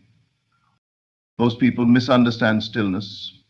They think it's passive, that doing nothing means nothing is happening. But stillness is not inaction, it is alignment. It is not sitting in fear, waiting. It is standing in faith, knowing. There is a vast difference between waiting in doubt and resting in certainty. Stillness is not hesitation, it is confidence. When you are still, you are not frozen, you are poised, you are receptive, you are attuned to a deeper rhythm of life that flows far beyond the rush and noise of the world. And in that silence, you become a powerful attractor of all that belongs to you. The world teaches you to hustle, to grind, to push. But what if the most potent thing you could do is to trust? To trust so deeply in the unseen that you no longer feel the need to interfere. This kind of trust doesn't come from the mind, it comes from the soul. It comes from that part of you that knows the desire is already done, even if nothing in the outer world has shifted yet. Stillness is the expression of that knowing. It is the embodiment of the belief that the moment you imagined it, it began moving toward you. In stillness, you stop chasing signs and start becoming one. You walk with a presence that says, I already have it, and the world responds. You're no longer sending out signals of lack, of desperation, of fear. You are radiating assurance. And this assurance is a frequency, it is a vibration. It tells the universe that you are no longer waiting, you are receiving. Stillness is a signal. It is the clearest message you can send. I trust the process. I believe in the outcome. I have already aligned. When you're still, you stop looking to others for confirmation. You stop comparing timelines. You stop measuring your worth by how fast things are happening. You don't need speed, you need certainty. And certainty comes from one place, your inner world. The one who is still knows that reality bends to the dominant state of consciousness. Not the loudest desire, not the hardest effort, but the clearest state. So you cultivate that state, you live in it, you breathe it in the quiet moments, you carry it into every interaction, every room, every decision, and as you hold that state, life begins to move around you. Stillness allows you to hear, to perceive, to receive divine guidance without distortion. When the mind is loud, when the heart is restless, you miss the signs, you overlook the subtle openings. But in stillness, you see what others miss. You feel what others ignore, and you act from wisdom, not impulse. This is why stillness is so magnetic. It clears the path. It creates space. And in that space, your desire finds its way to you, not through chaos, but through order. Not through striving, but through surrender. Think of how nature operates. The flower doesn't chase the bee. It stands still in its beauty, in its design, in its essence, and the bee comes. It doesn't scream, it doesn't beg, it doesn't panic. It simply is, and that beingness is enough. You were not created to strive endlessly, you were created to align, and alignment is stillness. It is the refusal to move from your place of inner truth just because the outer world hasn't caught up yet. It is the audacity to say, I don't need to see it to believe it. I believe it, and therefore I will see it. This is not about doing nothing. It's about doing the right thing from the right state. When you're still, you are not frozen. You are alert. You are listening. You are ready to move, but only when it's time. Not out of fear, not out of pressure, but from clarity, from peace. And when you move from that place, your steps are blessed. They are effective. You do less but accomplish more. Because now your movement is not canceling your faith, it's expressing it. Stillness first, then motion. In that order, you flow with life instead of fighting it. Stillness is also the space where doubts dissolve. When you are constantly busy, constantly trying, you are feeding a belief that says, I must do more to prove I'm worthy of this desire. But when you are still, you declare your worthiness without a word. You say, I am already enough. I don't need to earn this. I already align with it. It is already mine. That frequency of rest, of inner wholeness, cannot be faked. It must be cultivated.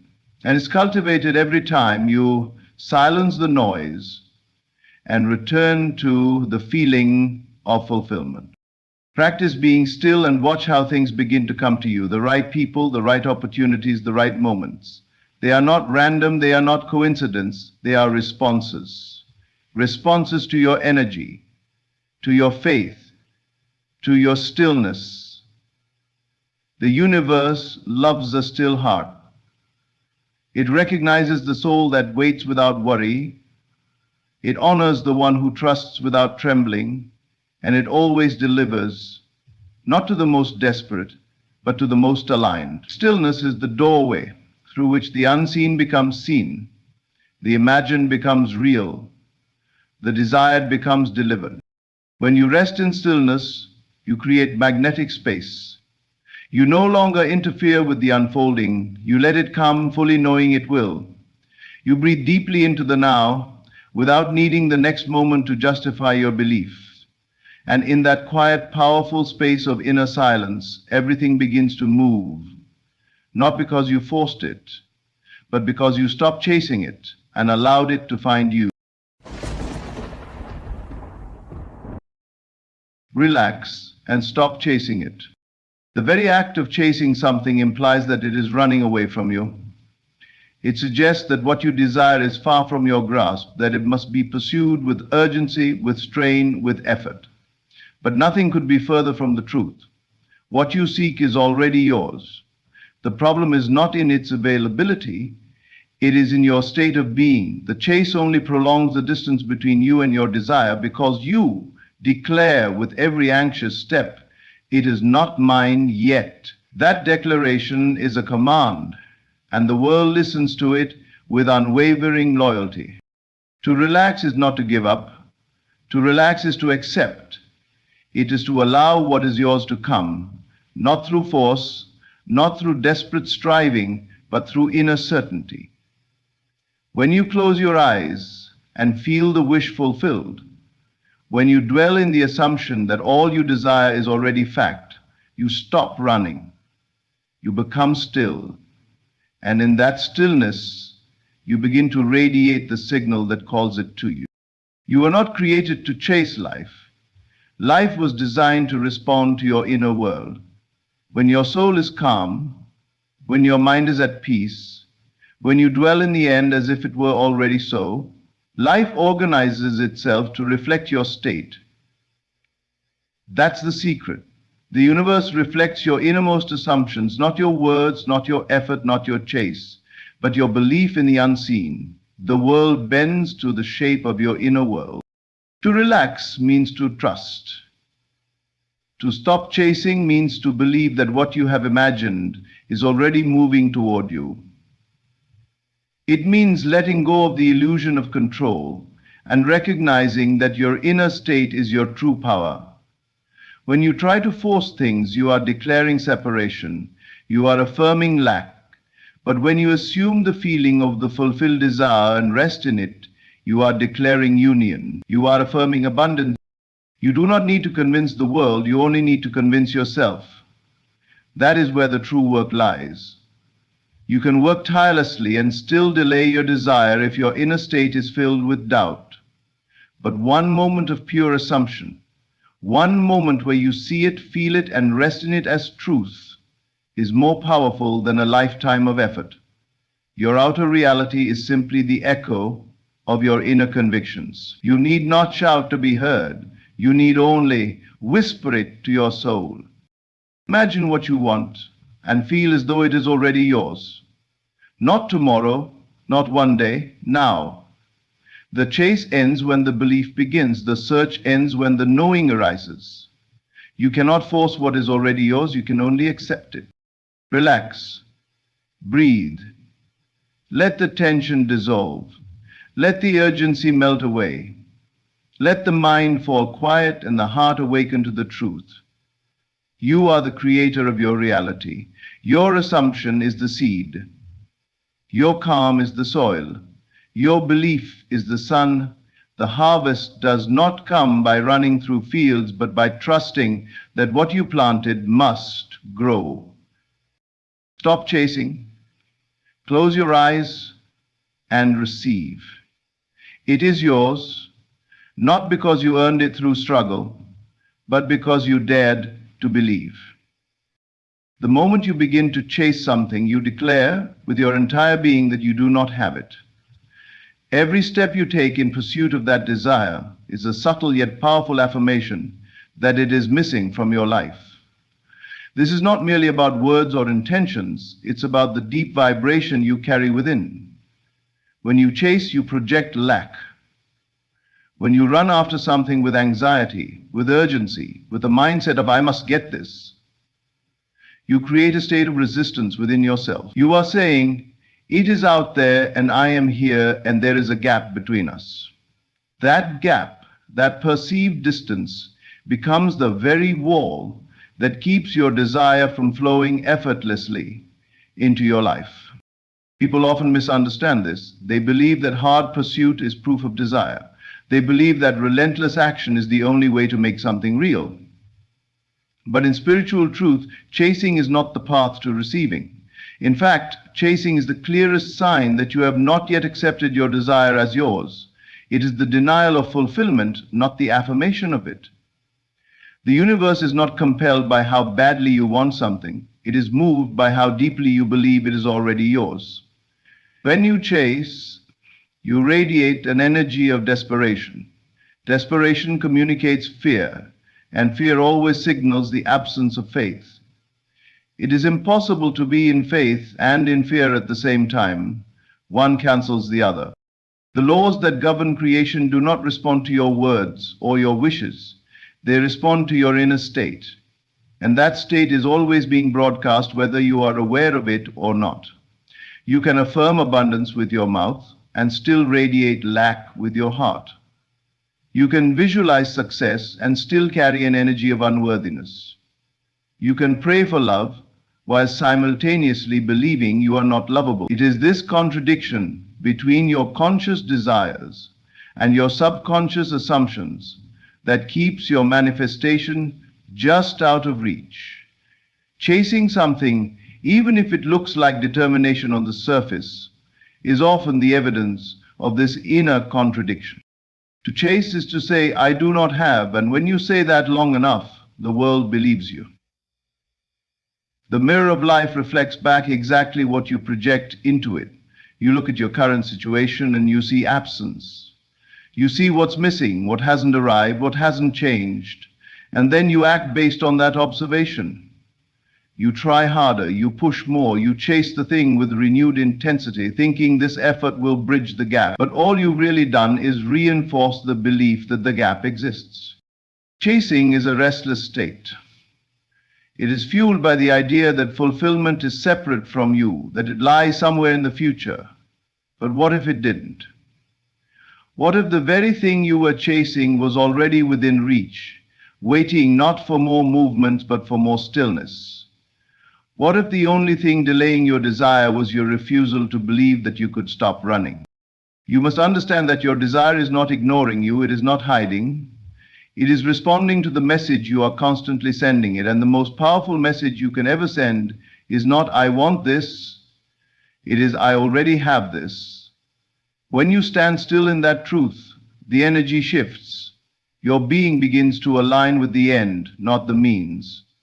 Your mind becomes quiet, your soul becomes open, your heart becomes a magnet, not a force. And in that stillness, in that sacred non-action, things begin to move in your favor, not because you chase them, but because you stop chasing. The chase creates resistance. It is like trying to hold water with a clenched fist. The tighter you squeeze, the more it slips away. But when your hand is open, relaxed, receptive, the water rests in your palm. The same is true with life. The more you clench, the more you control, the more you force, the more your desire escapes you. But when you surrender the chase and return to a calm, assumed faith, life responds with favor. What was running from you turns around. What was hidden becomes visible. What was delayed finds a clear path. Chasing is not faith. Chasing is fear, wearing the mask of ambition. It's the fear of not getting what you want, dressed up as determination. It's the fear of being left behind, covered in the appearance of persistence. But your spirit knows better. Deep down, there is a knowing that what is truly yours cannot pass you by, and in that knowing you find rest, you find peace. You find the courage to stop running, to stop striving, to stop grasping, and to begin dwelling in the assumption that it is already done. You do not have to chase what belongs to you. The flower does not chase the sun. It simply turns toward the light and blooms. The ocean does not chase the shore. It rises and falls in its rhythm, knowing the shore will meet it. So too must you return to your rhythm, the rhythm of trust, the rhythm of belief, the rhythm of surrender. When you return to that place, you no longer seek from a place of lack. You no longer act from a place of need. You begin to live as if the thing has already arrived, And in doing so, you make space for it to do exactly that. Chasing keeps you busy, but it does not make you magnetic. Chasing keeps you tired, but it does not make you worthy. Chasing keeps you focused on the future, but it robs you of the power of the now. And the now is the only place creation ever truly happens. To manifest is to dwell in the end as if it already were, not to exhaust yourself on the journey, trying to prove you're ready. Your readiness is not in your effort, it is in your alignment. It is in the moment you say quietly but confidently, I don't need to run after it, I already am it. That is when the chase ends. That is when the resistance dissolves. That is when life begins to return all that you have been longing for. Not because you pursued it, but because you believed. Creation begins in the unseen. Before anything appears in the physical world, it exists first in the realm of assumption. What you assume to be true within yourself becomes the foundation upon which your reality is built. Most people believe they must see it to believe it. But in truth, it is belief that makes the seeing possible. The creative act is not a matter of waiting for something to show up and then responding to it. It is the inner declaration, the silent conviction that it is already so, even when all evidence says otherwise. That is the secret most miss. Assumption is not a wish, it is a knowing. It is the deliberate act of accepting something as true within, long before the world has caught up. When you assume something, you are not asking for permission, you are not negotiating with reality. You are deciding, you are stepping into a state where the desire is no longer a desire, it is an experienced fact in your consciousness. And once it becomes real there, it must express itself outwardly. The outer world is nothing more than a mirror of the inner state. It reflects back not what you want, not what you hope for, but what you believe to be true about yourself and your life. People spend so much time trying to change their external world without realizing that the source of change is always internal. They work harder, push more, chase endlessly, and still remain stuck because the foundation of their effort is built on a shaky assumption that they do not yet have what they want. That assumption poisons every action. It colors every step with lack, with fear, with contradiction. And the universe responds to that contradiction by delivering more of the same. It does not discriminate between good or bad, wanted or unwanted. It simply reflects the seed planted in the soil of consciousness. To live in assumption is to live as if the end has already come. It is to walk, speak, think, and feel from the state of completion. This is not imagination for the sake of fantasy. It is imagination as a spiritual tool, a creative force that brings forth what is real but not yet visible. The world around you bends to the shape of your imagination, but only when that imagination is believed, assumed, embodied. If you imagine something and then doubt it immediately, you cancel the creation before it can take form. But if you imagine and then continue in that assumption, quietly, steadily, faithfully, you become a magnet for the fulfillment of that vision. Assumption is the bridge between desire and manifestation. It is not enough to want. It is not enough to dream. You must become the version of yourself who already has it. You must occupy that state so completely that it becomes second nature. That's when the shift happens. Not because the world changed, but because you did. The world is always reacting to your identity, not your struggle. When you identify as the one who already possesses the thing you desire, you send a signal that is unmistakable. That signal is what life responds to. It is not loud, it is not frantic, it is still, and yet it moves mountains. People misunderstand assumption as denial. They say, but how can I say I have it when I clearly don't? The answer is simple. You are not lying to yourself. You are choosing to believe the higher reality. You are choosing to step into the divine truth that all things exist now, and your consciousness is the key that unlocks them. Time is not the barrier, belief is. When you assume, you collapse the time it would take to reach the goal. You bring the end into the present. You experience the joy now, the love now, the wealth now, the healing now. And because you experience it now, life has no choice but to align itself with your new state. You can measure the effectiveness of your assumption not by how quickly things appear, but by how natural the assumption feels. If it still feels like pretending, then the state has not yet been fully accepted. But if it feels normal, if it feels like home, then you have entered the state that will inevitably bring about the desired outcome. The outer world cannot help but conform. It always conforms. The delay is never in the desire, it is in the assumption.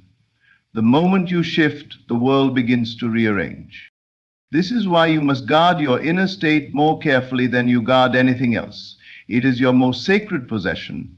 It is the blueprint of your future. You must refuse to let fear rewrite it. You must not let doubt sabotage it. And most importantly, you must not let appearances deceive you into abandoning the truth you have assumed. The world may look unchanged at first. It may even seem to resist your assumption. But that is only the echo of the old state fading away. It has no power unless you feed it with renewed belief. Hold steady. Stay true. Let your assumption become so rooted within you that no outer circumstance can uproot it. The assumption is not a game. It is not a technique. It is a way of life. It is the quiet power that governs the unseen mechanics of your reality. Every great change begins with a silent shift within, not with noise, not with force, but with stillness and faith. You do not need anyone's permission to assume the life you want. You do not need signs or proof or validation. You need only the courage to believe in the invisible long enough for it to become visible. That is the essence of creation. That is the doorway through which all things enter. When you make assumption your dwelling place, not just your temporary hope, the impossible becomes ordinary. The distant becomes near. The desired becomes familiar. Life stops being something you chase and becomes something you allow. You walk differently, you speak differently, you breathe differently, and the world cannot help but notice. It begins to mirror your new state. Not because you forced it to, but because you finally stopped denying it. That is the moment when the shift becomes real. That is when the unseen becomes seen. Not by accident, but by law. Not by effort, but by assumption. Stillness is often misunderstood. To many it seems passive, like inaction or weakness. But stillness is the most powerful state a person can inhabit because it is rooted in complete confidence. When you are still, when your mind is at ease, when your soul is at rest, you are declaring to the universe that you already know, you already trust, you already believe. There is no need to panic, to scramble, or to force anything into place. Stillness says, I know it is done. And this knowing, this silent conviction is what makes you magnetic. It draws what you desire to you because it confirms within that you are no longer lacking, no longer doubting, no longer questioning the outcome. Struggle, on the other hand, is a signal of separation. It is the external evidence of an internal conflict. You may be working hard, taking action and appearing determined, but underneath all that effort may lie fear. Fear that it won't happen. Fear that you're not worthy. Fear that you're running out of time. That fear is what keeps you locked in a cycle of striving, chasing, and grasping. And because the universe mirrors your state of being, it continues to give you more to chase, more to fear, more distance between you and the thing you want. There is a very fine line between inspired action and fearful effort. Inspired action flows from stillness. It is gentle, intuitive, and aligned. It doesn't feel forced. It feels like a natural extension of your inner belief. When you act from this place, things move easily. People respond favorably. and paths open with little resistance. But when your actions are born out of anxiety, when they come from a place of needing to fix, prove, or control, you'll find that no matter how hard you try, nothing seems to work. Doors remain closed, opportunities fall apart, relationships grow strained. That's because struggle emits a frequency of desperation. And desperation never attracts what you truly want, it only reinforces the absence of it. You were not created to strive endlessly. You were not meant to be in a constant state of tension, always trying to pull life toward you. Life already wants to move toward you. Life already wants to give to you. But it can only do so when you become receptive. And you become receptive when you are still. Stillness does not mean doing nothing. It means doing everything from a place of peace. It means acting without fear, speaking without doubt, and moving without resistance. It is the state where your faith is greater than your fear. Your trust is stronger than your need to control. Many people are afraid of stillness because they equate it with laziness or stagnation. But the stillness that comes from inner alignment is far from idle. It is full of life, full of energy, full of power. It is the womb of creation. Just like the seed does not struggle to grow once planted, you too must trust that once your desire has been assumed, life will respond accordingly. The seed does not dig itself into the soil every day to make sure it's growing. It simply rests. It abides. And in that quiet confidence, it draws to itself everything it needs. Light, warmth, nourishment, without force, without fear. When you are still within, even if the outer world appears chaotic, you remain grounded. You are not swayed by appearances. You do not panic when things seem slow or stagnant. You understand that the process is unfolding even if you cannot yet see it. You no longer beg the universe to hurry. You no longer demand signs. You no longer doubt because things look the same. You rest in the knowing that your assumption is creating and in due time it will manifest. The quietest moment often carries the greatest power. You do not need to push for things to happen. You need only to prepare yourself inwardly. If you are not receiving what you desire, it is not because you have not worked hard enough. It is because there is still some part of you that does not believe it is yours. That disbelief creates noise. It creates friction. It creates delay. Stillness clears the way. It allows you to connect with the version of you who already has it. And once you become that version, once you think, speak, act, and feel from that state, you magnetize everything aligned with it. Stillness is not the absence of movement. It is the presence of certainty.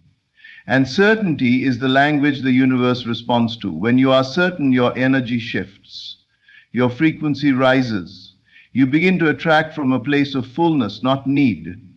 People sense it. Circumstances align with it. Opportunities gravitate toward it. You do not have to explain yourself. You do not have to defend your vision. You do not have to convince anyone of what is coming. Your stillness becomes your declaration. It becomes your power. It becomes the force that quietly draws all things to you without you having to chase them. Imagine two people standing in a room. One pacing back and forth, constantly checking the clock, anxious for something to arrive. The other sitting calmly, smiling, confident that what they desire is on its way. Who do you think receives faster? The one who is restless communicates that they're unsure, that they don't believe it's really coming. The one who is calm has already welcomed it in their spirit, and so life has no resistance to bring it forth. This is why struggle delays. It keeps your attention fixated on what you don't yet see, on what isn't working, on what might go wrong. It pulls your awareness away from the end and drags you back into the middle. But stillness anchors you in the end. Stillness lets you taste the outcome before it arrives.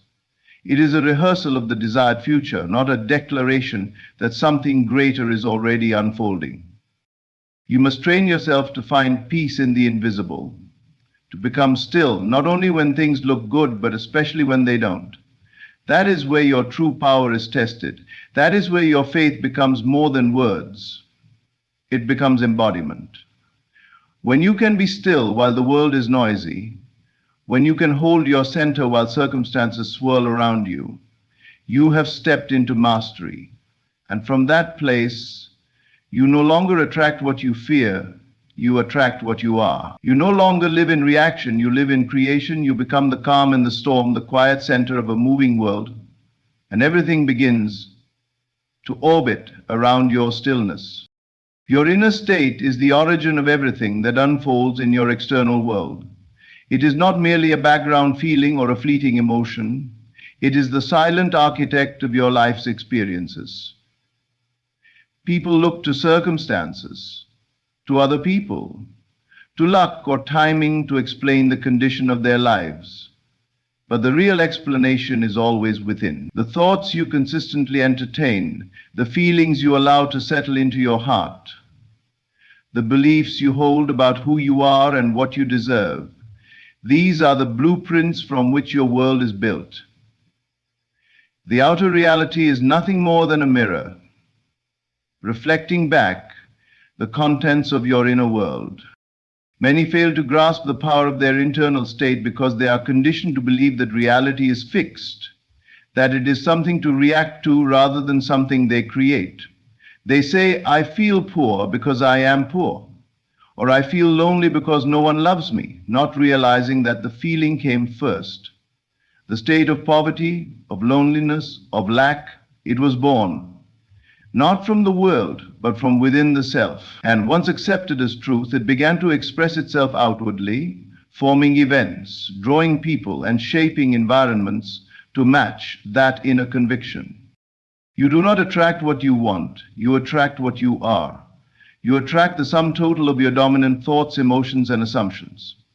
This is why change does not begin on the outside.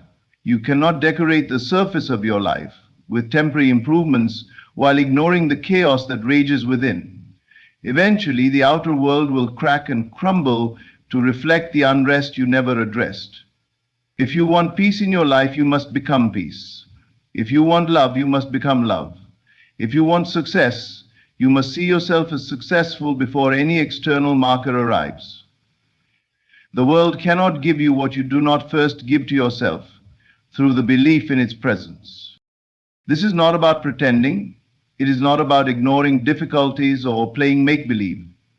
It is about shifting identity. It is about choosing a new state of consciousness and dwelling in it until it becomes your new normal. Your inner state is not something static. It is fluid, and it responds to your focus. The more you give attention to fear, the more fearful you become. The more you dwell in gratitude, the more your world begins to expand with blessing. This is not coincidence, it is law. What you focus on expands, and what you feel repeatedly becomes your reality. You may say the right words, take all the right actions, and still see no change because your inner state has not shifted. You still carry the vibration of lack, of doubt, of frustration, and so the world gives you more of the same. It listens not to what you say, but to what you are. You can't cheat this process. You cannot cover fear with fake confidence or speak abundance while your heart whispers poverty. The universe is precise.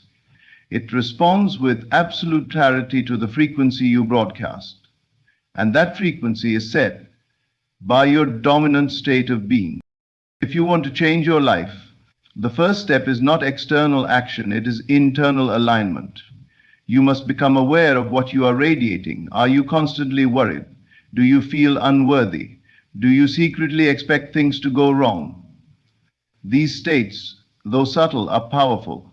They sabotage your efforts not because life is against you, but because you are unknowingly reinforcing a story that is rooted in fear, and that story becomes the script by which your life plays out. If you wish to see a new story unfold, you must choose a new state to live from. This is why people can work hard for years and never move forward. Their effort is genuine, their desire is strong, but their inner state has not changed. They still believe that what they want is far away. They still feel like they are not enough. And so life mirrors that belief. Nothing shifts until the inner climate shifts. That is the secret of transformation. Not in the hustle, but in the harmony within. When you align your inner state with the outcome you desire, you begin to live from the end rather than striving toward it. You no longer say, "One day I will be," but rather, "I already am." And that shift changes everything. You feel different, you speak differently, you make decisions from a place of power rather than fear. The people around you sense the difference. Opportunities begin to come not because you chased them, but because you have become the kind of person they are drawn to. Your inner state is your true identity. It is the version of you that the world responds to. You cannot fool the mirror. If you look into it with sadness in your eyes and a smile on your face, the reflection will still show the sadness. Likewise, if you try to project confidence while harboring insecurity, the energy will betray you. The only way to change the reflection is to change what is standing before it. The only way to change your life is to change your inner state. This is the spiritual technology that governs creation. It is not mystical in the sense of being unknowable. It is mystical because it is invisible, yet more powerful than anything you can touch. When you take the time to cultivate a new inner reality, everything else begins to follow. Not immediately, perhaps, not in ways you might expect, but inevitably, consistently, and always in alignment with who you have decided to become on the inside. There is no power in begging the world to change. There is no strength in trying to control people or events or circumstances. The real power lies in mastering the self, in choosing joy when fear is loud, in holding peace when the storm rages, in believing you are already blessed, even when the evidence has not yet appeared. That kind of faith, that kind of identity reshapes everything. And from that foundation, your outer world becomes a living echo of your inner truth, not because you forced it, but because you finally remembered who you really are and allowed the world to reflect it. There is a difference between effort and faith. Effort often arises from fear, fear that if you don't act now, everything will fall apart. Fear that if you don't take control, your desire will never manifest. But faith is a quiet force. It does not rush. It does not panic. It does not demand proof. Faith sits calmly, knowing that what it has imagined, what it has assumed, must come to pass. This kind of faith is not loud or dramatic. It is subtle, unshakable, and anchored in truth. When you carry that kind of faith within you, you no longer feel the need to chase, to beg, or to force outcomes. You understand that everything you are meant to receive is already on its way, not because you strained for it, but because you trusted it. Receiving requires stillness, not striving. When your heart is truly open, when your soul is aligned with what you've assumed, you stop looking outward for confirmation. You no longer check the clock or the calendar wondering when it will arrive. Instead, you begin to live as if it has already arrived. You carry the energy of someone who has already received. That energy, subtle and invisible, is what draws all things to you. The world is magnetized to the person who believes, not the one who tries to prove, not the one who needs constant reassurance, but the one who simply knows. You cannot force what you don't yet believe you deserve. You may want it with every fiber of your being, but if you are constantly trying to push your way into it, you're silently admitting that it's not yours yet. That admission, though quiet, is powerful. It speaks to the universe with more volume than any prayer or affirmation. It says, "I am still waiting." But the one who understands how creation works no longer waits. They prepare. They make room for it in their hearts, in their minds, in their lives. They walk through the day not in hope, but in possession. You must remember, force comes from fear, but faith comes from knowing. And knowing is what changes everything. When you stop needing to see results in order to believe, and instead believe first, you unlock a power that cannot be shaken by delay. Your current reality becomes irrelevant, because you are no longer living from it, you are living from the state of fulfillment. And because that state is now your dwelling place, life begins to mirror it. There is great courage in not reacting to the absence of what you want. It takes strength to remain calm when nothing outside is changing, but you've changed on the inside. That is the essence of faith. Not in theory, but in practice. It is choosing the inner reality over the outer appearance. And that choice, though often difficult, is where all creation begins. When you trust the unseen more than what is seen, when you give your energy to the assumption rather than the evidence, you shift everything. This is why trying harder is often the very thing that blocks your desire. When you're trying, you're broadcasting a message of lack. You're saying, I don't have this yet, and I need to do something to get it. That message may be unconscious, but it's always received. The law does not respond to your effort, it responds to your state. And your state is most powerful when it is still, when it is certain, when it is anchored in the belief that it is already done. Receiving is not passive, it is intentional, it is not lazy, it is aware. When you truly receive, you are not just sitting and waiting. You are preparing your life around the assumption that your desire has already arrived. You make decisions differently. You speak differently. You feel differently. There is no need to prove anything to anyone, including yourself. You are not convincing, you are confirming. And in that confirmation, the world around you begins to shift. Consider how a person behaves when they know something wonderful is coming. They don't panic. They don't pace. They don't question every detail. They simply live in joyful expectation. That is the energy of true receivership. It is not found in the effort to manifest. It is found in the awareness that it is already yours. And because it's already yours, you don't chase it, you create space for it. You align your thoughts and emotions with it. You celebrate its coming before it arrives, because in your heart, it already has. The paradox is that the more you chase something, the more you keep it away. Chasing affirms separation, but receiving affirms unity. It says, this belongs to me, and I will welcome it when the time is right. That posture of trust opens doors that force will never open. It softens resistance. It quiets the noise. It brings you into harmony with the flow of life. And in that flow, everything begins to move on your behalf. Do not underestimate the power of resting in faith. It is not weakness. It is not avoidance. It is the highest form of trust. It says to the universe, I no longer doubt. That declaration, though invisible, is louder than any desperate action. It is a signal of surrender, not to fate, but to the truth of your assumption. You are not giving up. You are allowing.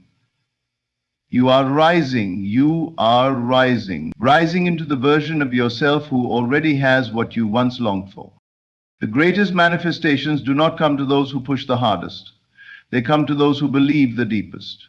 Those who carry the inner conviction that their desires are already done, already answered, already delivered in the unseen. They live as if the world has no choice but to comply with their inner vision, and so it does. Not because they demanded it, but because they trusted it, because they let go of the need to chase, and in doing so, they created space to receive.